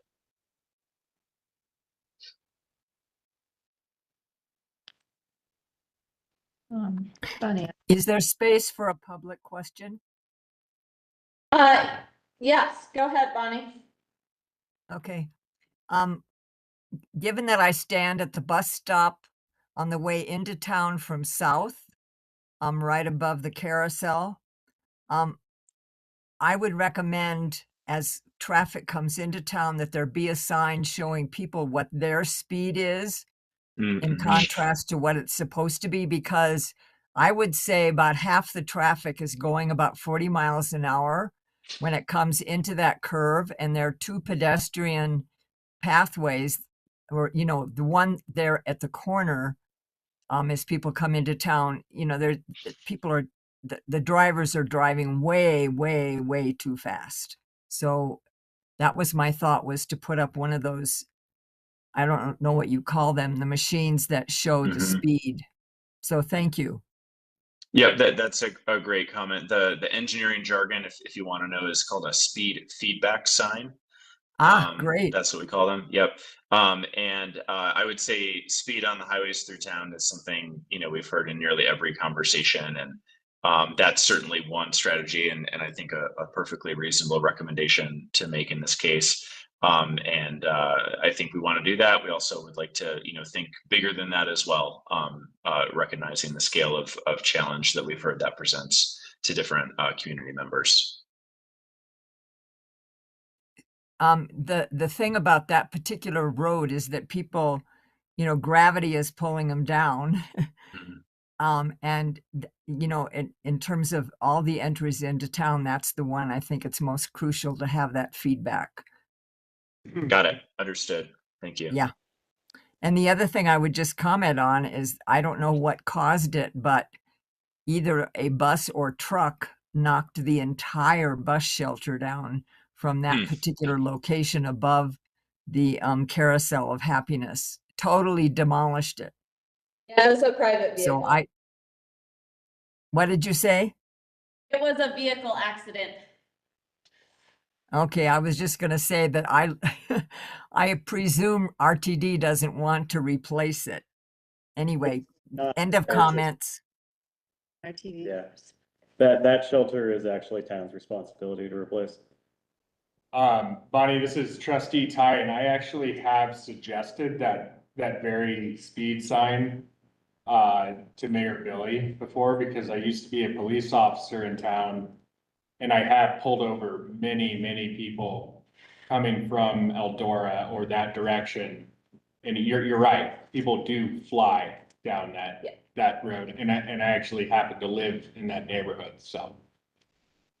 Thank you. And I presume some of the traffic calming that's recommended will also help with that. Like inherently, when you add pedestrian islands and things like that, it slows people down because there's more obstacles on the road. And just think more things to be aware of. I also want to add a huge thank you to all of you. I'm just hugely impressed by all the work and the effort to get participation from people, feedback and such. This is the first time I've attended one of these kinds of meetings. And as a citizen in town, I'm just so grateful and so impressed. So thank you all for your part in this. Well, thank you for coming to the meeting. I've got another question. So it wasn't in the slides you showed us, but we're kind of talking about those recommendations at the traffic circle and the couple left turn areas. The slides that I have, there's like maps, right, of what it could look like. Have those been measured and those are actually like roadways that we could fit within the area that's laid out there? Because I'm a little skeptical about that. Yeah, so I think you're probably referring to, just for the group's benefit, we've made and Lakeview Drive and Bridge Street. Lakeview and Bridge. Yeah. Yep. Let me just share those real quick. Yeah, CDOT owns 50 feet of right of way. Well. Yeah, but as far as like this turn, is there actually enough space to put an extra lane there? Or are we gonna have to ask some people to give up some right of way space? Or? I know that. Yeah. Our general sense, and we've got CDOT's, I think either most recent or upcoming street overlay plans that there exists the right of way along Bridge here. We obviously probably need to check that a little bit better on Lakeview and the driveway. But at the very least, what we want to make sure is that we're not impacting any structures or any part of the function of the businesses there. So I don't want to say for sure that, these things can be done without any right of way, but at the same time, we think that the impacts would be fairly minimal with going with these sorts of concepts. The other one that we had in here was Eldora Road and a similar set of improvements. The last thing I would say on that is that through our public comment, there was a lot of suggestion of, well, can we put a roundabout at each of these locations? And so that's really, we were looking at these locations, trying to figure out how we address what we heard in comment was the difficulty turning onto and off of these different side streets from the highways and the congestion that can create during peak times. The roundabouts certainly help with that, but also have a significantly larger footprint, which obviously impacts right of way and property and also cost. So these improvements at both of these locations generally fit within the primary right of way and would for parts that don't fit in the highways right of way would have significantly lower impact than a roundabout, and address a lot of the problem both with less right of way impact and significantly lower cost. Yeah, I'll try to get a little bit more specific with my question. So I'm trying to understand, is the picture I'm looking at to scale? Or did you simply take a paintbrush and paint over where it currently is to put in what you wanted it to look like? No, it's to scale. It's to scale. So to add in, for example, at Lakeview Drive and Bridge Street, so to add in a right and left-hand turn lane instead of right now where there's only one lane of traffic exiting Lakeview, we wouldn't have to take away the sidewalk and the planter and everything's right there in order to fit those 3 lanes in? I think so that the lanes are to scale. I think what we would probably need to do in that case specifically is to relocate, push the sidewalk out, relocate the planting features to accommodate it.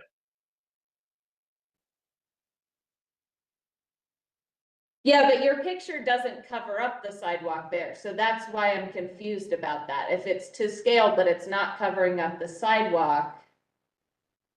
My assumption is these are just like really, really conceptual level, and then like when the project is selected, they'll get like much deeper and understand like exactly the impacts to right of way and scale of the road. Like these are very. Yeah. I mean, it just is high level, 30,000 foot view plan. What we're trying to do is understand concepts that should move forward as basically line items for future budgeting and delivery. We're not trying to get to construction level documents for every single project that shows up in the plan.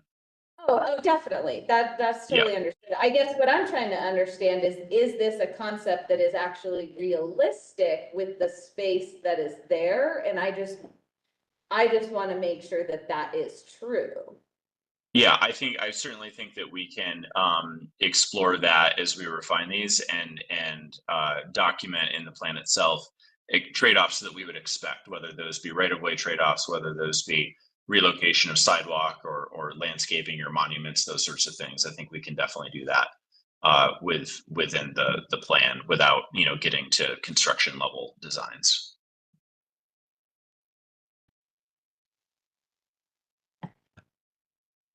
I don't really feel like, but I understood the answer to my question. Well, They've analyzed like the feasibility of it, and there's a potential that it's feasible, but the exact dimensions of the road haven't been determined. But if the exact dimensions of the road haven't been determined, then how do you know it's feasible is the question I have in my mind. If there's enough right of way, if you have to expand the road, there's enough right of way to do so. Right? Yeah, and so we're dealing with private property though, and we're dealing with buildings that have been there for a long, long time. So yeah, we can ask for them to move right away, but we can't ask for a building that's been there for 50 years to move until they go. My understanding. Building, like we could, but they wouldn't actually do that, I don't think. My understanding with the bikeway project is that CDOT hasn't touched right of way since like 1984. Yeah. So anything that has been built within right of way in the last 50 years shouldn't have been. So there may be. I'm not worried about the CDOT right of way though, because I do think there is room on both sides of the highway through town for CDOT to do whatever they want to do. I'm specifically worried about adding another lane at the Lakeview Drive, at the Ace parking lot, at the Eldora Road, and those places, and do we actually have enough space to add that extra lane, and did they measure it? That was the question that I was hoping to get, just like a, yes, we measured it, and yes, there's enough space for that third lane, or yes, we measured it, and there's not enough space right now, but there is not anything in the way to where we could expand that far. That makes sense? I'm trying to make sense. That makes sense. Makes sense. Okay. Yeah, so I don't know the right of way that exists on Lakeview or the other side streets off the top of my head. So I think that's we have to follow up to answer that question. At the very least, these are drawn roughly to scale enough that I know that we're not talking, if there's not right of way, we're not talking about impacting any buildings. But if there is right of way, then we are possibly talking about needing to relocate things like sidewalk and landscaping. And I think that's detail that we can certainly get into as we refine recommendations prior to having a draft plan and prior to broader outreach. All right, thank you. I had a question if we're willing to shift gears to parking recommendations. I actually wanted to talk about some of, I'm sorry, I'm online. This is Patricia. Can I ask a question? Yes, go ahead, Patricia. Thank you. Yeah, I agree with Melody's questions about some of the right-of-way issues. So I participated in the mapping, and I really appreciate, Charlie, you taking into consideration what the community wanted. I think you can really simplify a lot of this stuff by just making, left turn only or right turn only. I live in Big Springs, which is, would be affected by Lakeview Drive.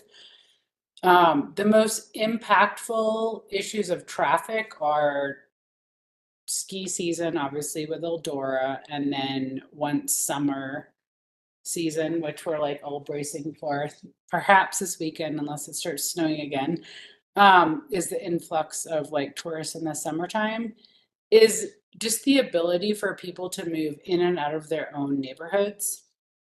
There are oftentimes they physically cannot like cross peak to peak to get, either out of my road, like out of my neighborhood one way or the other. And if you like simplifying things, left turn only or right turn only, I think would be fantastic. And I really do, even though it perhaps, like you said, takes up more space, the idea of like more roundabouts and that kind of flow of traffic, I mean, that is more sustainable.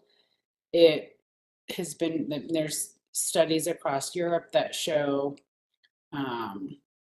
it's more fuel efficient and all that stuff. So I would just hope that you can like take some of that stuff into consideration rather than building out all the roads in Nederland, in and around Nederland. It looks great from a mapping perspective, but on the ground, it's completely not realistic. Like all the stuff that Melody mentioned, sidewalks, right of ways, it's not super realistic. So I just wanted to kind of flag some of that stuff. And thank you for all your work, because I remember seeing like the questionnaires and the mapping and everyone saying, hey, like where and how do you think we can improve infrastructure? But I think some of this stuff, I mean, we're a really small town. There are a lot of tourists who utilize our roads that are mostly managed by CDOT. So adding more isn't it might not be the best answer. Thanks, Patricia. Go ahead. Yeah, so on parking recommendations, I know that we glossed over this during your limited time presentation, but we have a really small portion of paid parking compared to time restricted parking. Time restricted parking, in order to work, requires monitoring, or at least some action in order to work. So I wanted to see if there was a first pass at understanding what paid parking costs would need to be in order to cover the cost of monitoring time restricted parking. Or is that, next step? I just wanted to put that out there because it seems like the portion of paid parking is very small compared to the time restricted and maybe difficult and feasible to enforce time restricted areas. And just so I know, are you referring to the map that we included on this in the packet? Correct. Yeah. The map, and then, you have your graphical pyramid, but yes. Yeah, understood. Yeah, just to, I think it's a great comment. I think the short answer is that that is a next step in terms of understanding exactly where the pricing would be set and how that would relate to the cost of enforcement. Generally speaking, when towns are implementing systems like these, the goal isn't necessarily to generate revenue. The goal is also not to add cost burden to the town, but rather to sort of offset your cost of enforcement through the money that you would generate with something like paid parking, which I think is what you're implying in this case. In the different zones that we put in this map, I just wanted to point out the legend, a nuance that was important to me when we created it, which is that middle blue color, which is the time restricted and neighborhood parking permit zones. We called them portions, time restricted and neighborhood parking permit, which is a bit of a simplification. I'm not sure that you would need time restrictions and permits in the entirety of all of these zones. I think that would be a little bit more than is all likely necessary, and obviously sort of go hand in hand in terms of how much enforcement would be necessary.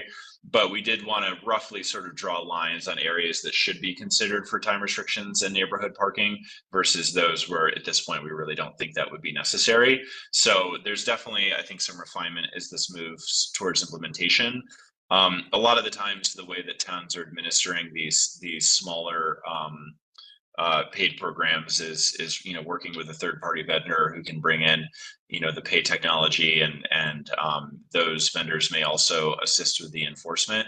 And I think that we would want to, through this effort, sort of set up enough to move in the direction of giving indication of what the town would like to see without locking you in too firmly on what the specific boundaries would be for something like the time restrictions themselves. Sounds super. That's great for next steps. I think that, the town would just want to be either net neutral or have a buffer to net neutral in terms of cost, so that we're not in a parking situation or a parking monitoring situation that costs the town money. Yeah, I guess I didn't look at this specific map enough because I didn't realize what it was till just now. So thanks, Reb, for bringing this to the attention. So we're not planning on doing paid parking on any other streets besides First Street. And the plaza. The visitor center's on First Street, yeah. Yeah, to my knowledge, doesn't know. Is that what you guys are recommending is only First Street? And not like Springs, for example, that fills up super fast. It's like 100% occupied even on a weekday, right? You're talking about like that first part of Big Springs, right? Like on-street parking on Big Springs there, yeah. I'm just curious, is that the only place we've considered, and is there rationale behind that?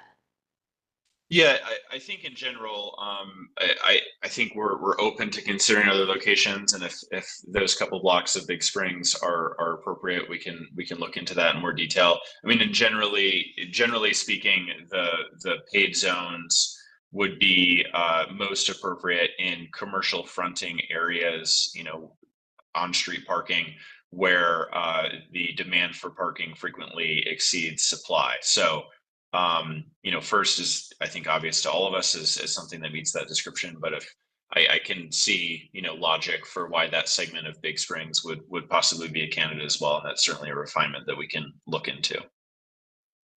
Yeah, I was just noticing on the slide, what's it, a just before that, that it was, that section is 100% occupied on that south side on the weekday when you guys came up here, and then on the weekend, both sides of that street are fully utilized. And it is a frontage with businesses, and so I was just curious of like, why First Street, but not maybe some of these other areas? Or like continuing up beyond the visitor center, up, what is that, West First Street? Or Is there any plan for paid parking on that street? Like, cause I know with the TIPS project, we're gonna expand parking there and get a Yeah. sidewalk in, right? My thought is regarding this enforcement thing, I know this is gonna sound ridiculous, but I really think the town should consider it. It's putting in the paid parking, like, you know, some similar to Boulder, right? Mostly on your cell phone. Kiosk, something like yeah. that. I mean, I use the pay parking on my phone. I never use a kiosk in Boulder. It's really cool on the phone. No enforcement. That's my recommendation to the town. No enforcement, because people from the town shouldn't be paying anyway, right? So we'll figure that out. And tourists and stuff will pay regardless of whether there's enforcement. and we've talked about that. Yeah. So. Good. Works. And then you could use the So revenue maybe to that's the reason fund why there's no projects. proposed paid parking on those sections is primarily used by residents. Yeah, yeah.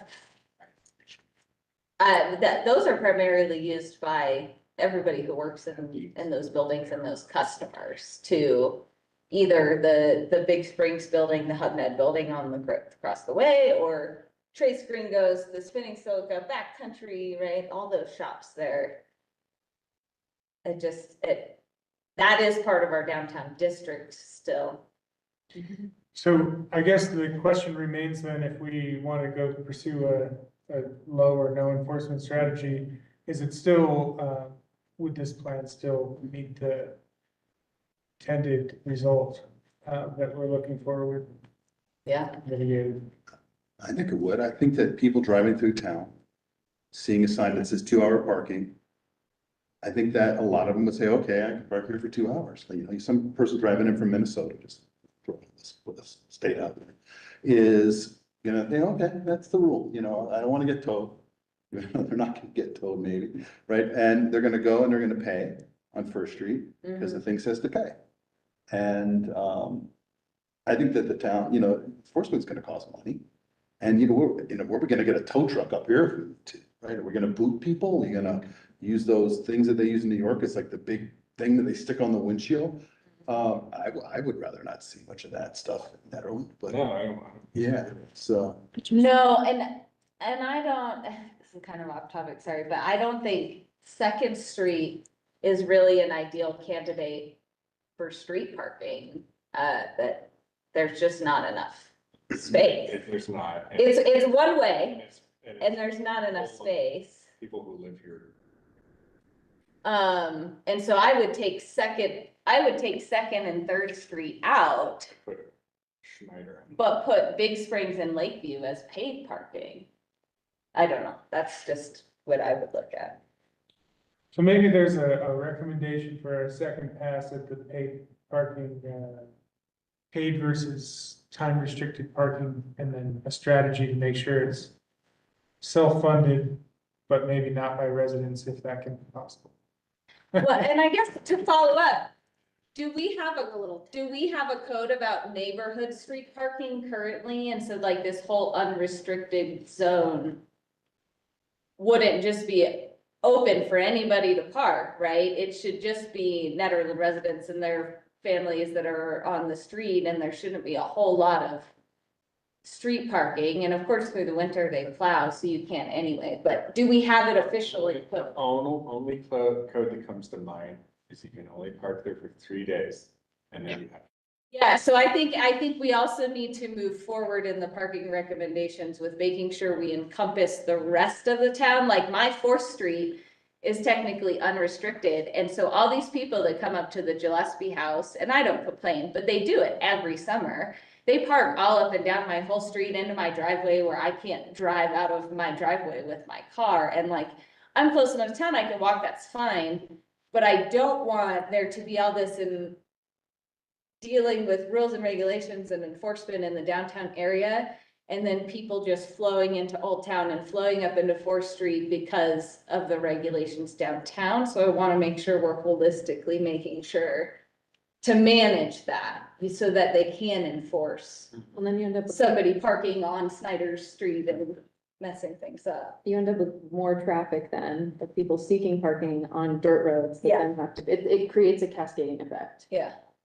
Other costly issues potentially. Yeah, I agree. Trish just had her hand up for a little bit.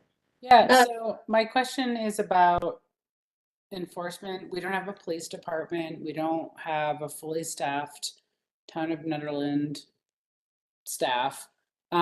We can do all these things, but there's no enforcement or accountability.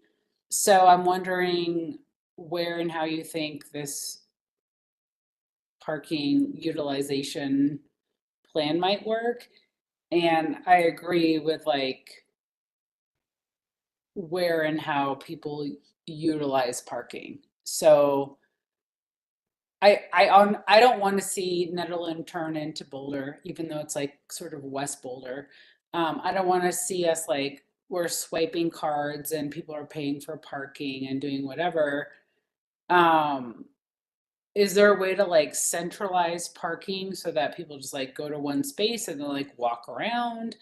Not with a parking garage, but I'm just like thinking out loud about all of the things that Charlie you presented with your map and looking at like the realization of accommodating. I mean, most of the parking stuff is like accommodating tourists and or like locals are gonna like run into town for 15 minutes or 30 minutes, do errands, and then go home. And I feel like what the priority is turning into is accommodating tourists on the weekends, like however they use Nederland, like to visit, experience whatever their experience is. So I don't know. I guess I'm just like disappointed. And I think instead of I don't think we're looking holistically at a way in which we can utilize our infrastructure. And I want people to walk around Nederland. Like that's the best part of our town. Enjoy the river, do other things instead of like just driving around and utilizing parking. So I don't even know what my comment is. I'm not a driver, so I don't not really good at explaining the transportation plan comment, but I just look at this and I'm like, can't we do better? That's all I'm saying. And it's not yeah, I guess it sounds like I'm complaining, but That like, I want people to walk, I want people to not feel, I don't want it to look like Boulder either. From my viewpoint, the reality is the world's getting smaller and fuller of people. And we're running out of space. but we're not. Like we can decide how we use our space. Most people who come to Nederland drive in a car, just like put them in a spot, and then if they want to like walk around, great. I don't know. Like these are humongous issues that I'm not experienced in, like thinking about urban planning. I think about Nederland as a small town, and as things change and we turn into like West Boulder, it makes me super sad to see like this is what we're talking about. So that's just, I guess that's just an observation, and I really appreciate everybody who works on parking and transportation and all that stuff. But I'm like, that's not what I would, in my ideal world, I wouldn't even want Nederland to be thinking about all this stuff. So Yeah, so in the past, and I'll share a brief project that was kind of put forward, that was kind of pushed around for a little bit, and then I'll tell you why it eventually didn't work. But that this has been talked about on the sustainability board, several years ago and then several years before that, of the idea of let's have a central place where people park when they come into town. And then for the most part, unless they're handicapped or they need to drive through town or whatever, let's have walkways, bicycles, bike taxis, some way to shuttle people around town and kind of keep the cars off the roads and out on the outskirts of town. And I will tell you, the number one reason that all of the different things that people thought of how to make that work didn't pan out was because of CDOT's inability to work with us on having more multimodal transportation on the highway. And so, for example, some people were like, okay, well, we can't do bike taxis, but maybe we can do golf carts. Well, golf carts aren't licensable on a highway, so you can't drive them even across the highway at any point in time, or else CDOT's gonna get upset. And there were similar issues with bike taxis and some of those other things. So I totally agree with where you're coming from, and I'd love to think of a creative idea to kind of, at least if we don't go fully that way, kind of push people towards like, hey, go park at the community center and then walk on the path downtown to the farmer's market rather than trying to find a spot on First Street. I just know that in the past when we've done that, the CDOT has been a big difficulty. I assume a parking, like a further parking analysis will be a recommendation out of this plan. Is that correct? I guess that's a question. I think the desire to change how parking is regulated, which is to say, do certain streets have paid parking? Do some have time limits? What are the basic municipal code? What is the basic municipal code language in terms of, how all parking is regulated, even if not signed? I think that's sort of policy decision for the town is an outcome of this. Parking regulation tends to be fairly flexible over time. We've talked about different streets maybe that could be paid, or what should the limits be of neighborhood parking permits, or what the time limit should be 2 hours or 3 hours. Those things are fairly flexible. And signage and the parking technology itself, if you choose to go paid, is pretty malleable. So I hate to be like in a plan and just recommend more planning and more studies. There's towns that have done paid parking with a comparable amount of analysis. I think there's a big question that I'm hearing that is probably one we need to involve in our broader community outreach, just about what this implies about the character. And there's the technical, here's how parking can be managed, and what problems this will solve, and what consequences you should expect as a part of this. But that's sort of not getting at what I'm hearing a lot of, which is just the human emotion of what does this imply about who Net is and what it's becoming, right? And I think those are two related but fundamentally sort of different questions. So I don't know that that's an answer to your question as much as I think it's something that we want to tee up as it seems like we need to tee up as a question for folks when we do our broader outreach this summer. Yeah. And paid parking is on a BOT agenda coming up, right? I can't answer that safely, but it's, I thought they just mentioned it the other night when I was on we that it will be on an agenda coming up soon. So I'm not sure there's necessarily going to be another study done between this Yeah. and that. I guess I was getting at, like, I was just looking at time and wondering, like, are these conversations helpful, or are they better served in a later discussion in more detail? Yeah. Sorry. Yeah. I should have been more clear. No. That makes sense. No. I think I the know we last have piece of information that I would like to understand is if there's enough data to understand, to support a study to say whether or not parking could or could not be self-sustainable with a paid model. Yeah, understood. And the cost of that study, does it outweigh the potential benefit and revenue from paid parking, right? Well, I guess do we have data is the question. I don't have that offhand. I know that, some of the conversation on this predates our involvement.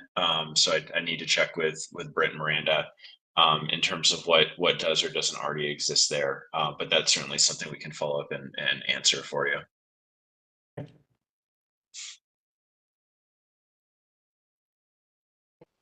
Should we ask any public I think everyone's gone. Everyone's- Oh, no, Tanya. He's still here. Tanya's there. Other questions? I will officially say if anybody else from the public wants to say anything, no. I just, oh, sorry, I'm covering the SAP now for the Mountaineer, just so that you know where I am. So I don't comment, I just listen. Just want to make sure. Thanks for being here, Tanya. All right. So I think that's all of our questions on that. Thank you so much, Charlie. Yep. Thanks for having me. Have a good night. Thank you. Thank you, Charlie. Okay. So we will move on to the third discussion item, which is the tourism management plan with Peter. Hey, everybody. Let me go ahead and share my screen here.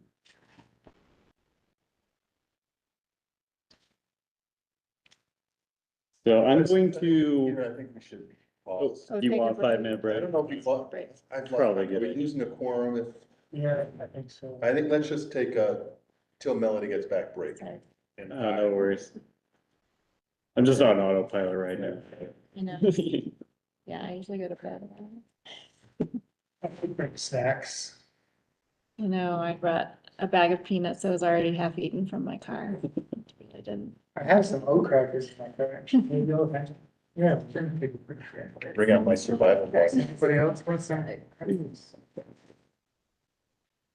All right, for the 2025 budget, snacks for the advisory board. Yes. Hopefully if it's in on pack, it'll be hard. Have you ever seen how cashews are grown? Yeah. Do I want to know? No, there's nothing, it's not, nothing disgusting about it, but it's quite interesting.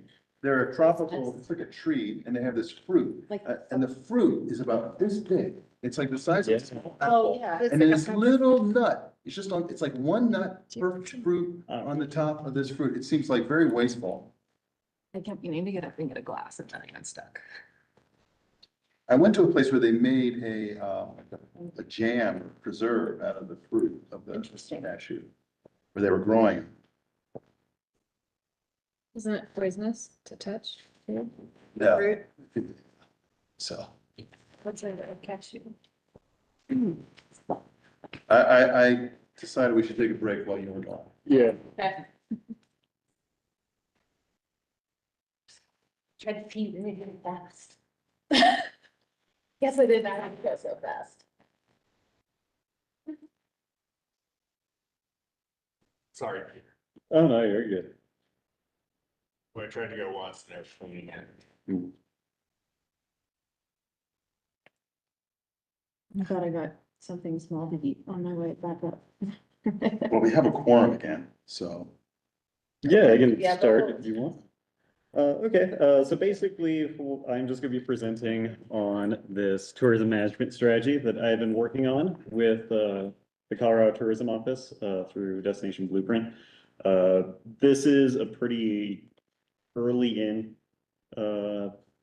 guide that we've been working on, so tonight I'm just gonna basically give you an overview of why we are doing this now, where we are at, how it's relevant to the Sustainability Advisory Board, and get your feedback before we continue on with next steps. So that is my welcome. So this plan came out of the work we've been doing with Destination Blueprint. For those unaware, that is a program we applied for last year through the Colorado Tourism Office. It's a continuation of the work we were doing the year prior with Reimagine Destination, which was initially designed to help us just kind of figure out what we were doing with tourism in our town. And this was meant to work as a way to actually start taking an action on those ideas. So the tourism management plan isn't a marketing plan. It is not a guide designed to bring more people up here. The aim is to manage the tourism we already have in ways that align with the community's desires. I've been saying, the tourism's already here. How can we use that more effectively to better our community? Or even just mitigate the impact of the tourism on our community. So Destination Blueprint is something we got a destination assessment out of, basically tracking what kind of visitors we're seeing, where they're coming from, where they're going, how long they stay in town, what time of year they're coming into town, things like that. We had a full day workshop that was really just kind of an envisioning, goal setting thing. What does the community want to see? What do stakeholders want to see? And then we took all of that information and using these 100 hours of free consulting, I've been working with our contact, Beth Wright, through the CTO to work on this plan. It's just been the two of us. So that is why I've been going to every single board for their feedback, because we're kind of working in a vacuum, and I want to be able to make this something that is actually good for the town. So yeah, we're doing each board, and then I'm going to make revisions after that. So everyone's getting kind of the same base draft right now.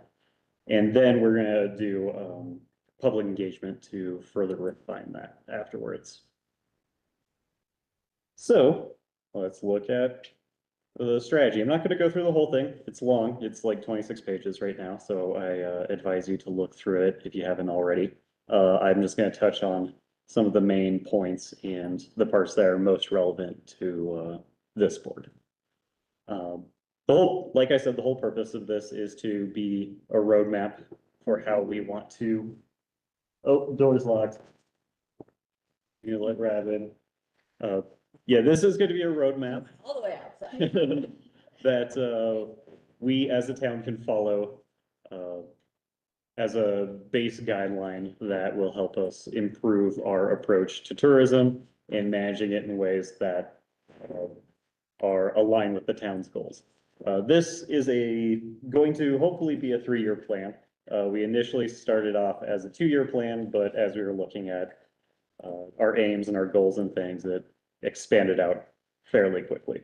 One of the other boards mentioned that even for 3 years, this is a rather large endeavor. Huh?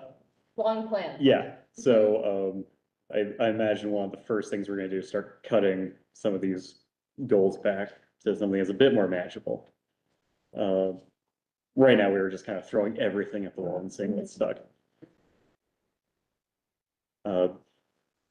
A big part of this is going in, we want it to align with all of these other plans that we have going on. We used Envision 2030 as our basis because we already had, all these vision statements of where the community wants to see town go in the next 10 years. And, tourism has just a hand in every single aspect of that. So that was a good starting spot for us. But, we are working on the multimodal transportation plan, the new comp plan. Parks is updating their PROST. So we wanted to make sure that we are taking all that information and making sure this plan fits in with those and isn't, deviating in any way. Yeah, like I said, Envision 2030 was our starting point. So one thing that we saw going and reviewing that was that each of those mission statements has something where tourism affects it. So we took those statements and created a kind of tourism addition to it that explains how tourism will help further the goal of Envision 2030. And it may not seem like it for some of these, like things like art, culture, education, parks, economic development, those things seem pretty, you know, upfront but it does affect everything. It affects, you know, what housing is going to look like, what engagement will look like, even how our government's going to run just as more people are coming through town. So it was important to look at all of these different visions and align a strategy that works with all of them. So we have 6 major goals, and out of that we have like 3 to 4 different strategies per goal, and then those strategies have action. So it got very long very quickly. But right now our main kind of high-minded goals are engaged community and the business stakeholders. Make sure that we are engaging and managing the visitors properly, promote businesses and the experiences in town, improve the experience both for the visitor but also the community. I actually kind of want to swap those so it's community first over the visitor.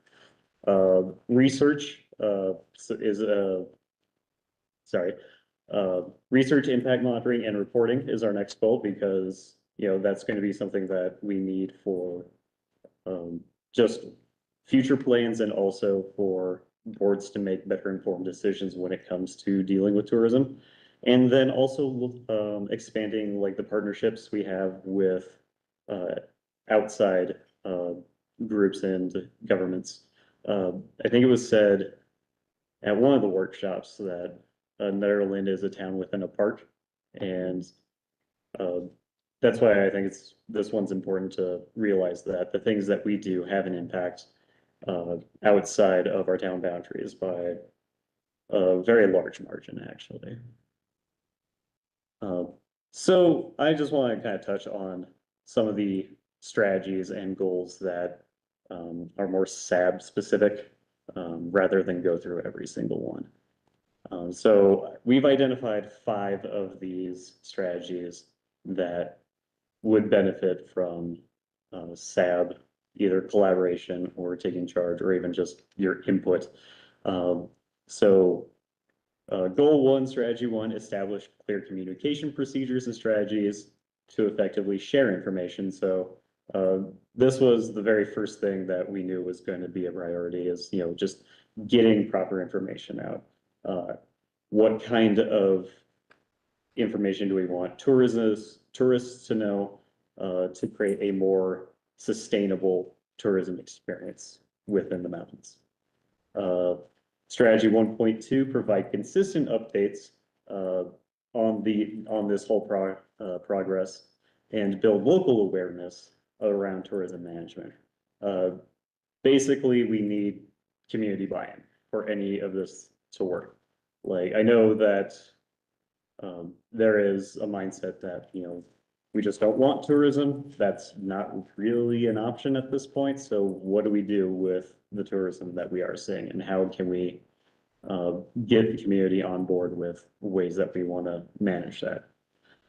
Goal 2, strategy 1, create and distribute responsible and respectable visitation, recreation, education materials. So this kind of ties into that first goal as well, where we want to make sure that people are well informed when they're coming up, that they know how to treat, you know, our land, our community with respect, and not just, you know, leave garbage everywhere. That is a constant struggle with towns of our size, is, you know, traffic means trash, and that kind of goes against all of our zero waste goals. Goal 4, strategy 2, collaborate on projects to improve and protect cultural and social assets of the community. This is an important one from a sustainability standpoint. As people come up, how can we get them to, well, I had a better way of saying this, but how can we get them more involved in our community and not have the community change to cater to tourism?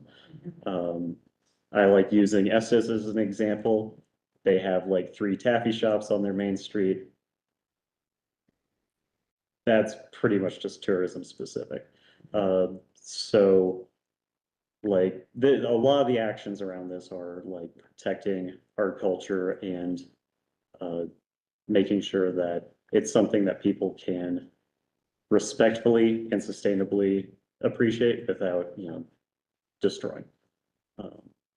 And goal 5, strategy 3, establish an impact monitoring system to collect data, analyze, and report on the impacts of tourism in town and the surrounding areas. This is I think this is something that I've presented to every board just because it is such an important piece of just how are we doing, what gaps are we seeing? How is our efforts driving sustainability for people outside of town? Or how are they treating our parks, our parking areas? This will help us mitigate any of the issues that we're kind of seeing in the last presentation around, like, say, parking or just, the traffic congestion. This will help us make more informed decisions around that. So I would like, either now or in the future, to get feedback on this plan regarding not just those specific goals, but what things would you like to see in this plan? What kind of things do you think might be missing or just completely miss the mark in this plan? And also, what do you see tourism in a 3-year period doing for Nederland?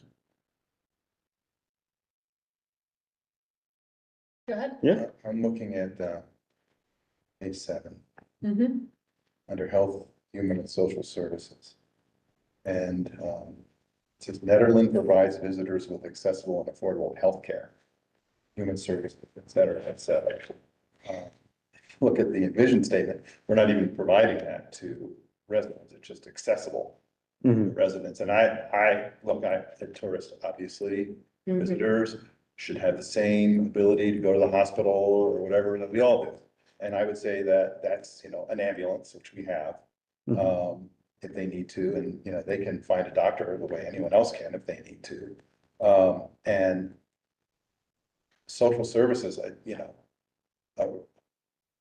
it's if a person's here for a few days or a week, it's hard for me to imagine what kind of social services they're gonna need out of the town. Yeah, so Right. maybe it needs to be like Nederland provides visitors with the same social services that are available to residents or something like My that. Like, suggestion would just be to eliminate it. Just eliminate that Because completely. they are apply citizens, to tourism.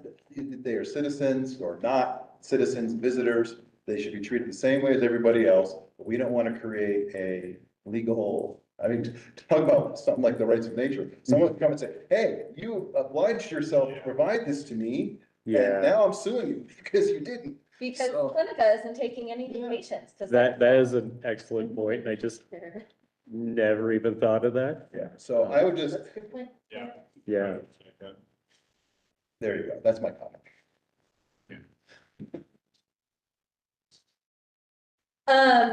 As far as some of the things that were highlighted for us, I think, yeah, they definitely apply to this board. I was a part of all the various focus groups, round 1, reimagine, round 2, et cetera. And I know that Wild Bear is very into like that education piece. Yeah. And helping with developing materials, and I think I would like to see SAB support that too, especially when they're opening the nature center. Like, they will be one of the places that people go to get information on how to treat our environment.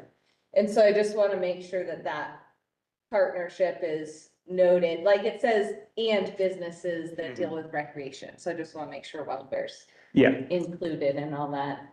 And then the other thing that I've been thinking about a lot, and really it all started with the whole logo and slogan and everything. But anyway, it's like, when I talk to tourists that come to town, they come to town to figure out what it's like to be us. They want to know what it's like to be a Nederlander and get to live in Nederland. And I would like to see what other people think about that too, you know, if they experience the same thing, but I think I'd really like to focus on how can we give visitors to this town the quote unquote quintessential net experience to where they can like feel like a net head for a day, you know, and really trying to focus on that. I think that helps kind of holistically put in this, like, how do you treat our servers, you know, because it's taken 20 minutes to get your food. It's a small town, just chill out, right? And how do you treat the environment and you respect it? And so I think trying to get a sense somehow of like, when you visit our town, you get to be one of us for a day. Yeah. And try to pull that out a little bit as more of a. Yeah, that's a pretty common leadership strategy is like, if you can get someone to take ownership of something, they'll respect it more. Yeah. And that's a great. It's like a parenting strategy. Yeah.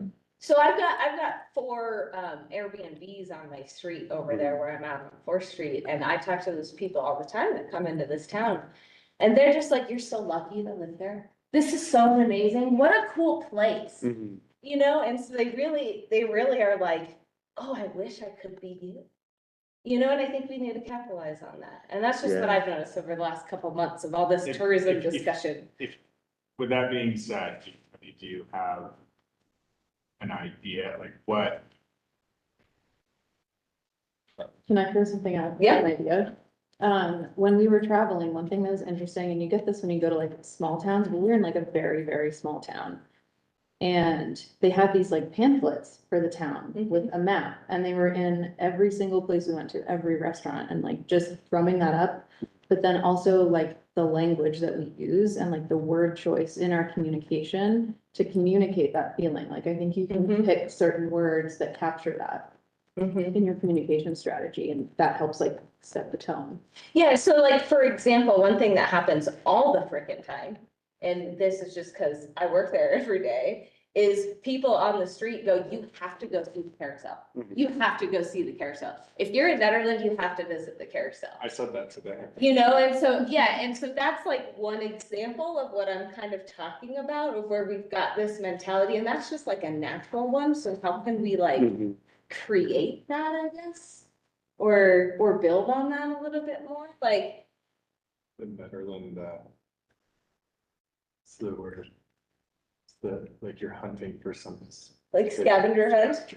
Yeah, yeah. Scavenger hunt. And small towns all around do that kind of stuff, where they have just like a 24/7 scavenger hunt. And you can go find, and we could teach people about the mining history, we could teach people about the native plants, we could do all that kind of stuff. But I mean, if it was like, if we can get restaurants on board and like tourists could like show pictures on their phone, like, oh, we did this, and okay, here's your 10% discount. Yeah. Well, I'm just saying. I don't know about asking businesses to give away stuff for free. That's a little harder of a sell, but I like where you're going. You could put like a product, well, absolutely. If you're promoting You could businesses. get a Netherlands passport. We were going to do that this year, but then the Chamber of Commerce was doing one, and we were like, let's not have 2 going at the same time. That's just confusing. So yeah, maybe next year, but they're doing a restaurant one this summer. Okay. I like where we're going here. So going back to the wild bear, that Melody mentioned, I know that they were part of the tourism management grant that we were. They were, yeah. Right. We're part of the original grant process, yeah. And I know that was tabled, but I met with them today, and they'd be happy to be one of the first stops, you know, as people are coming to town and become part of the wayfinding. Yeah. And also Jill from Wild Bear mentioned, I mean, this has been on our radar for a long time, but an electric shuttle that runs from Wild Bear to town, which would also help alleviate some of the parking. Oh, that, Yes. that you just made my day. And they, you know, they don't have a ton of parking, but being outside of town, that would help with some of the congestion. Yeah. And The idea would be people will park up there, like on Indian Peaks, and take the shuttle into town, or. Well, they'll have a parking lot built Yeah. out. Yeah, Okay. so they could park at the nature center, walk the little trail around Mud Lake, take the shuttle into town for lunch, and then take the shuttle back to their car and drive. Mhm. And it's not gonna be a huge parking lot, but Mhm. they're going to put EV chargers in, for example, like it's gonna be pretty substantial, at least for some visitors. That engagement or like that, flow also presents a lot of different strategies for like engagement. Yeah. That would accomplish a lot of these goals. Because Oh, yeah. They're asking questions, they're on the shuttle, Mhm. they need information. There's just Yeah, a you lot got of the little opportunity. recording going, Yeah. that's like quotes from Cabin Fever or something, you When know, you get on the the trail. whole Maybe time. that's where the scavenger hunt starts. I, Find the moose. I was in, Colorado Springs a few months back. Like have their own kind of digital scavenger hunt thing that you can Yeah. do. And I was looking at different apps for that I want to pursue next year. So there's one that I did that actually a lot of people are using. I think the first time I downloaded it was in Arizona, which is like the wildlife park near the Yeah. Grand Canyon. But the travel stories, that's what it's Yep, called. travel stories. That was the one that, That's a cool one. that Colorado Springs is that one. Yeah. Yeah, yeah. And probably have to have, Neat idea. I mean, usually there's service, but that could be a challenge. Oh, So I was doing the one that goes through Garden of the Gods in Yeah. Colorado Springs. And there's ways to like download it beforehand so that it's still available as you're driving, Yeah. like the loop or Because whatever. it also doubles as a, it's like self-guided tour. So you can Yeah. like download everything and then just kind of follow it yourself. Yeah. Yep. Yeah, that's cool. How do we see tourism supporting Nederland over the next 3 years? I think is kind of something we haven't discussed yet, that's on these questions. Oh. Yeah, it is, and I would like to see a way for residents to be less frustrated Mhm. with the growth of tourism. You know, like we were just talking about parking in town and how I can't get out of my neighborhood in the summer, right? And like, I totally feel that frustration. My personal choice for the last 7 years I've lived in town is in the summertime, I just don't drive Yeah. through town. I just get on my bike or I walk. Like every Sunday when I volunteer at the farmer's market, I don't drive. I might drive to work 3 days a week, but because there's a parking lot there, but I don't drive to the farmer's market because I know what a crapshoot Second Street is on Sunday, you know? And I think if there's ways that we can balance that a little bit more with the residents and make them, and not feel like we're telling them, oh, you have to do this, but make them like want to do that. stuff. Yeah. It's just this aura in town though, and I even had it when I was the first couple of years I was here, they're like, oh, tourists, you drive me nuts. But like, we have to figure out a way of getting people to think about it differently. Like, We need people to engage on a human level with the tourists so that they see like this is another person just like me and you can't just make them this evil other. well, and it's, but you know, we do the same thing when we go to other people's towns, you know? Uh-huh. I mean, it's the same. I love road trips. I'm a tourist everywhere. Oh, you don't have to go far to be disliked, it's good work. It's like the, 2 to 3 bad experiences someone has. Yeah. Outweighs like all of the other good experiences Yeah. that are happening, and that's what sticks with them and builds up that attachment and Well- figuring out how to change that. I've even seen handwritten signs, tourists go home. It's just like, okay. Like, Yeah. they're supporting your economy. So, Well, and maybe to that point, we do need to think about where are the opportunities for us to have events where we can engage residents and tourists in the same crowd at the same time. You know, I feel like we had Frozen Dead Guy Days, which maybe started out for locals, but towards the last several years of it, it was really geared towards bringing outside yeah. people Oh, in, yeah. right? Yeah. Whereas NetFest was pretty much always kind of just geared towards locals. And how do we have an event that's not just geared towards locals and not geared towards bringing 10,000 people into this town, but just focused on being a community that's there in this town for that day? Yeah, I feel like the farmer's market is a really good example of Yeah. that. It is. Because people get out on the weekends, they're traveling through, and then they're like, oh, there's a farmer's market, let's stop by. And you've got everyone is, locals that are weekly. Yeah, Yeah. I mean, I feel like we should almost focus on that because and that, that's awesome. like, Like, that's like the energy Mhm. Yeah. too. farmers markets are awesome everywhere you go.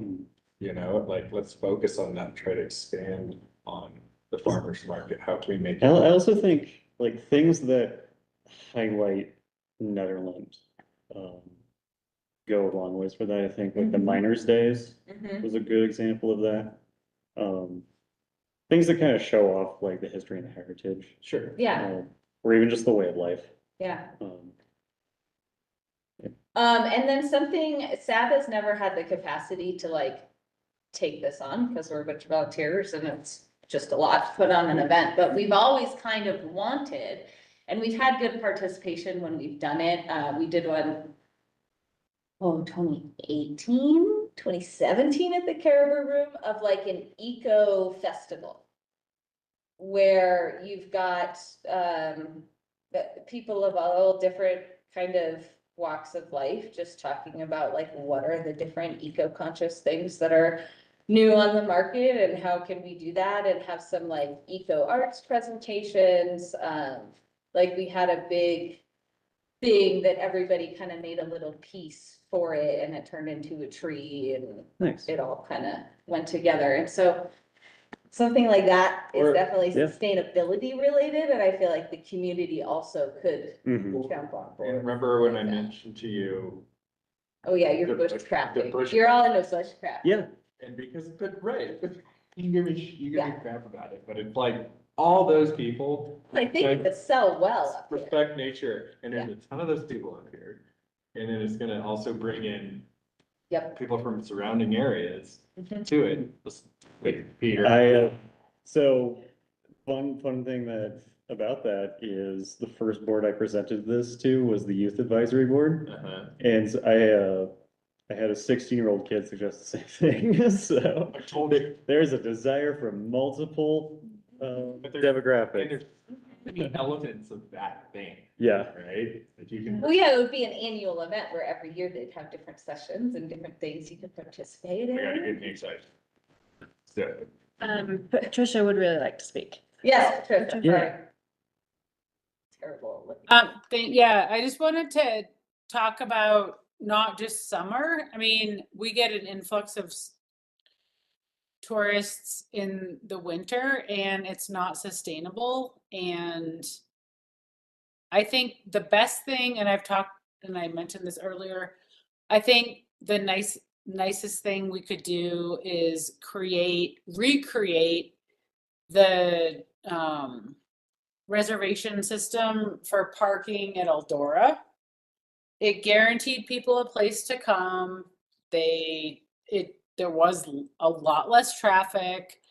It was safer in the canyon. I mean, this winter was a complete disaster in terms of powder days and people coming up. And like I said earlier, I don't know if Peter was on the call. Like I live in Big Spring, so I can look out I can look out the window and see how many cars are literally driving up the canyon at 6 o'clock in the morning on a powder day. We don't need more people in Nederland. And I know the secret's out and I know like we can't prevent people from coming here. I just see what's happening here and most of it is not sustainable. In the wintertime, people go to Eldora, which is fine, and they ski. Eldora is not part of our town, so whatever taxes are happening, I don't think we're receiving like the most tax benefits from Eldora. And then in the summertime, it's kind of nuts. This is completely off topic, but it has to do with tourism.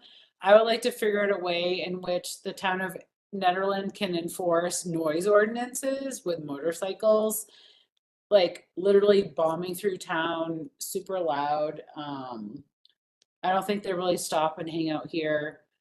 And I'm not trying to just complain. I'm just like thinking about like big picture things, and I know we all are. The noise goes along with like just respecting the environment. Yeah. Right? Like, Yeah, and like, I mean, if you want to make money, you can put, I don't know, noise radar gun person. I mean, the motorcycle noise is astonishing and like completely out of control. And I feel like I think people look at Nederland like we're a bunch of freaks and they don't know what's going on. They still see us as like frozen dead guy days. And it's just, we're a pass through place to somewhere else. And I really appreciated Melody's comment, like, oh, if people like actually enjoyed being here, maybe they would treat our town in more respectful ways. Yeah, I don't know. I'm kind of sad right now at how I see it, just kind of how tourism is impacting town.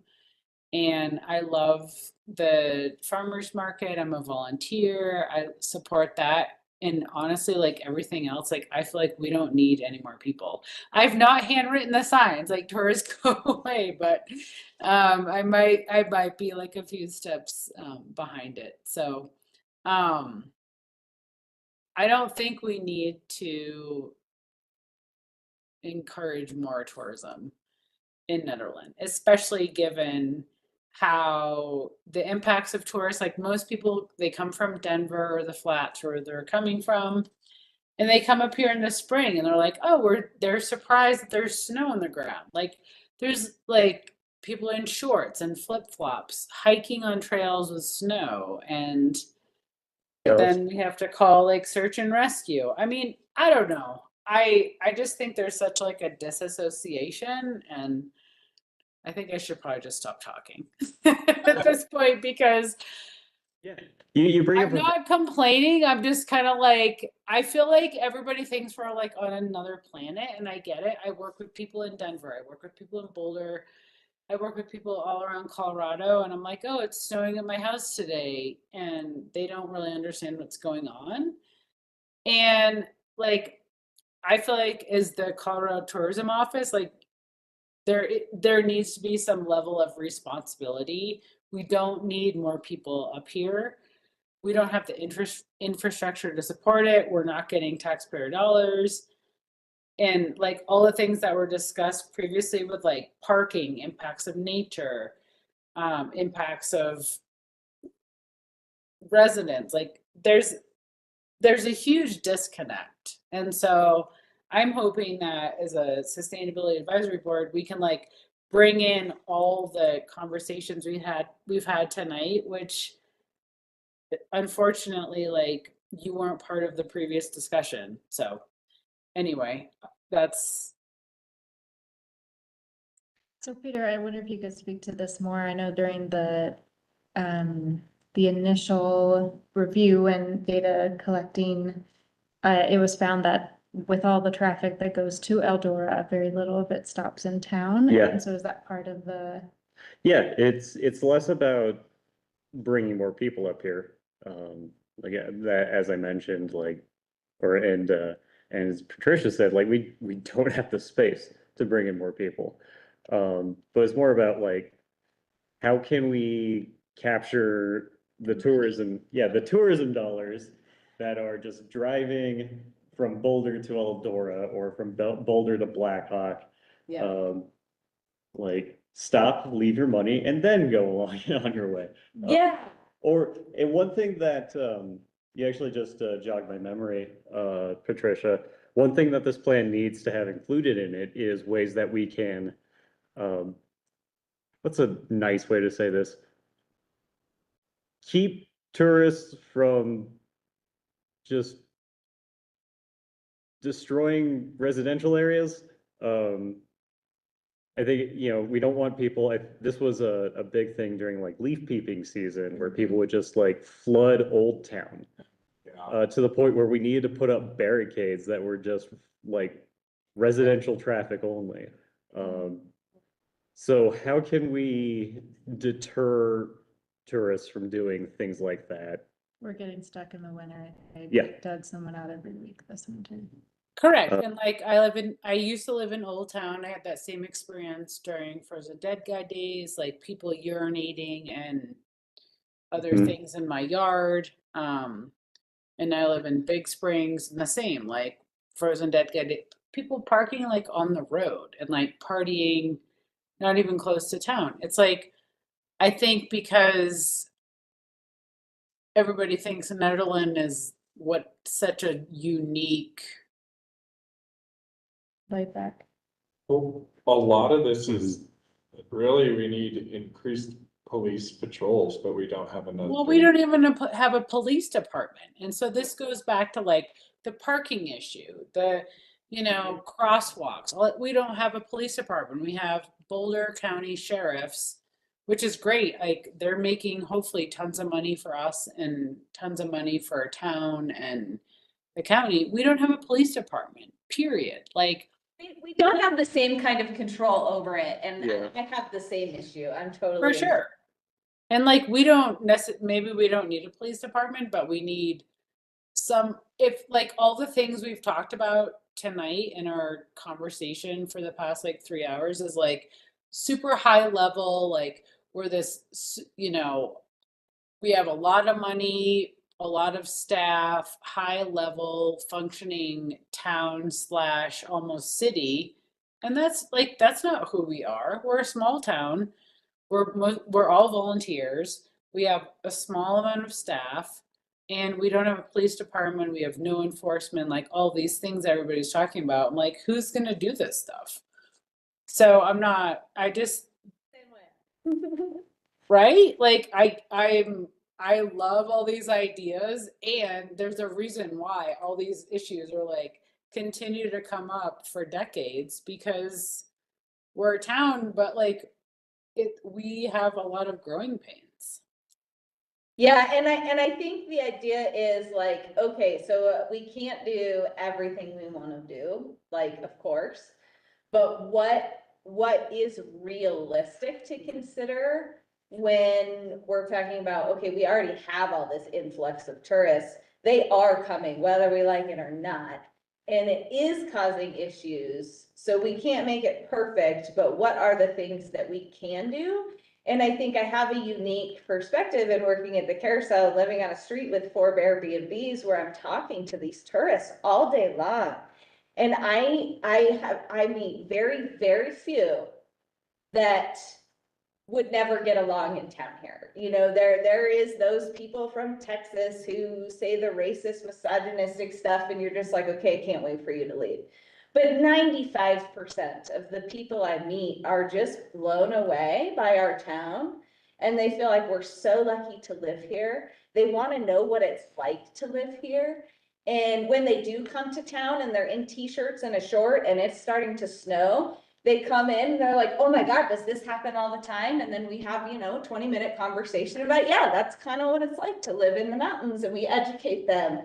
And so I think that's kind of the piece we're looking for, is how do we create more opportunities for that connection, like I have at the Carousel, where we can talk to people on that human level and really educate them about what it's like to be in this town. Because I think they want that opportunity. It's because we're a small town with limited resources. We're always chasing the dog by its tail and can't quite catch up to get ahead of it and kind of front load the conversation with the tourists to get there, right? I think that we probably need to move on. Yeah. Inching up on that. We're getting to the end. If you have any other thoughts, feel free to email them to me. Because I'll be working on this for a few months yet, I think. Yep. Well, thank you, everybody. Yeah, thanks, Peter. And I do want to say I really appreciate going through the Envision 2030 and kind of pulling out. I thought that was amazing. That was really great. Because then it just builds on what people have already said they want. Right? Mhm. Okay. So that's it for tourism. The only other thing on our agenda Besides any other updates that we might have to do quickly, is to appoint a new secretary. So Nicole was our secretary. She was not on the meeting last meeting, and she was not on the meeting this meeting, which means we have 2 meetings that have no minutes for them as of right now. And we will need somebody to take minutes next month in June. But then in July, a new board will be seated, or some new board member to be seated, maybe. And we'll have elections again for chair, secretary, et cetera. So basically, I'm looking for somebody to listen to this meeting and the last meeting and do whatever Nicole did with AI to get some minutes out of it. And do the same thing for June, and that's it, those 3 months. As chair, I don't also want to be secretary. I don't think we can have the 2 offices at the same time. Oh, I've done it before. I'm not saying we technically could or could not, but it's happened. I vote Peter. Already doing wait. Peter is not available for nomination as he is not a board member. We need a SAB board member to be nominated or volunteer themselves. Is Nicole's tool available to everyone, or is it something that the town paid for? I mean, I'm happy to try to You're welcome to email her, but I think town does have a subscription that they could figure out. She gets really Something excited for about you. that stuff. So Okay, I'm sure you 'cause can my ask her. alternate thing, I've played recordings of, I've had to do this for work with public meetings, is played a recording of it. And then The text. in a Teams meeting and had Copilot in Teams pretend like it's a meeting that's happening Yeah, and give the minutes. So if we can figure out how to do it efficiently, I'm happy to help.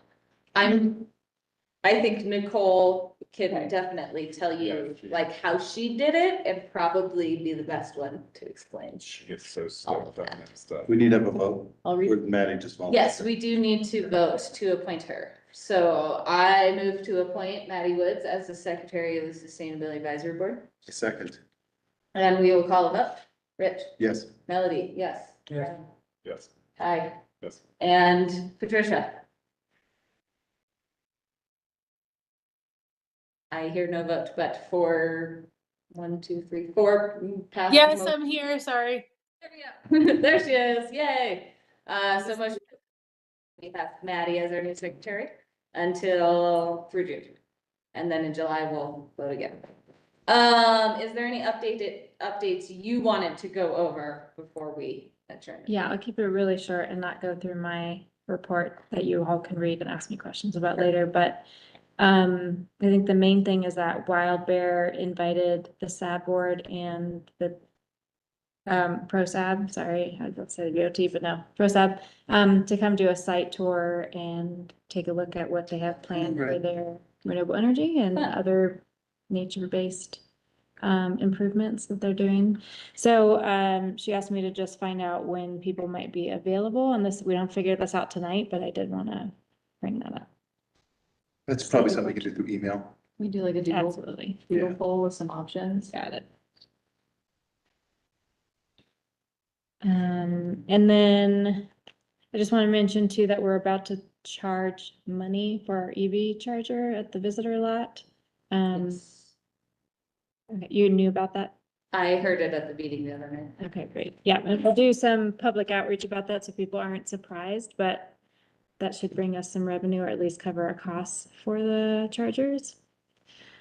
And I feel like the rest of the things.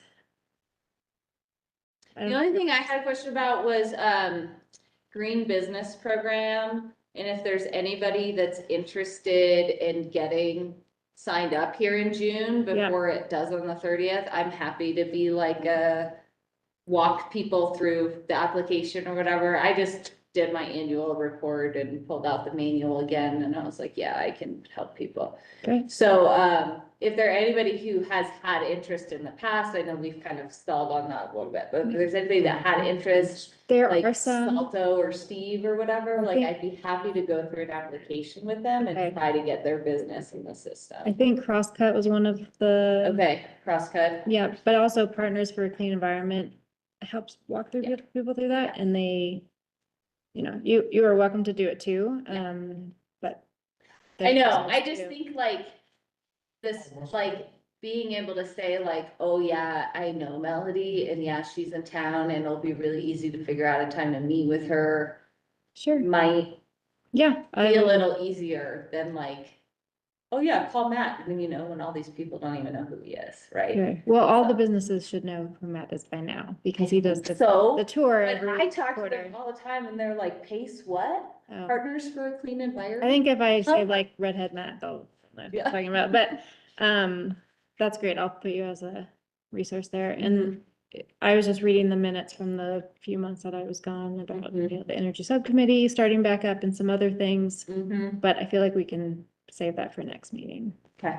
if everyone's okay with that. Do you want Yeah, to it's from the getting late. plastic bag ordinance? Cause I volunteered to Sure. help and I'm bummed Peter left before we left because I was trying to type up some like summary stuff so we can create flyers for businesses. Yes. And then also for customers so that they know, like, one for customers and one for businesses, just like Yes. two sheets. Great. Yep, I have what Great. Pace created and also the copy that you put together. Cool. Miranda sent that to me. Okay, I'm happy to keep helping if there's. if you Great. need help. I'm currently making the flyer, so maybe I could send it to you.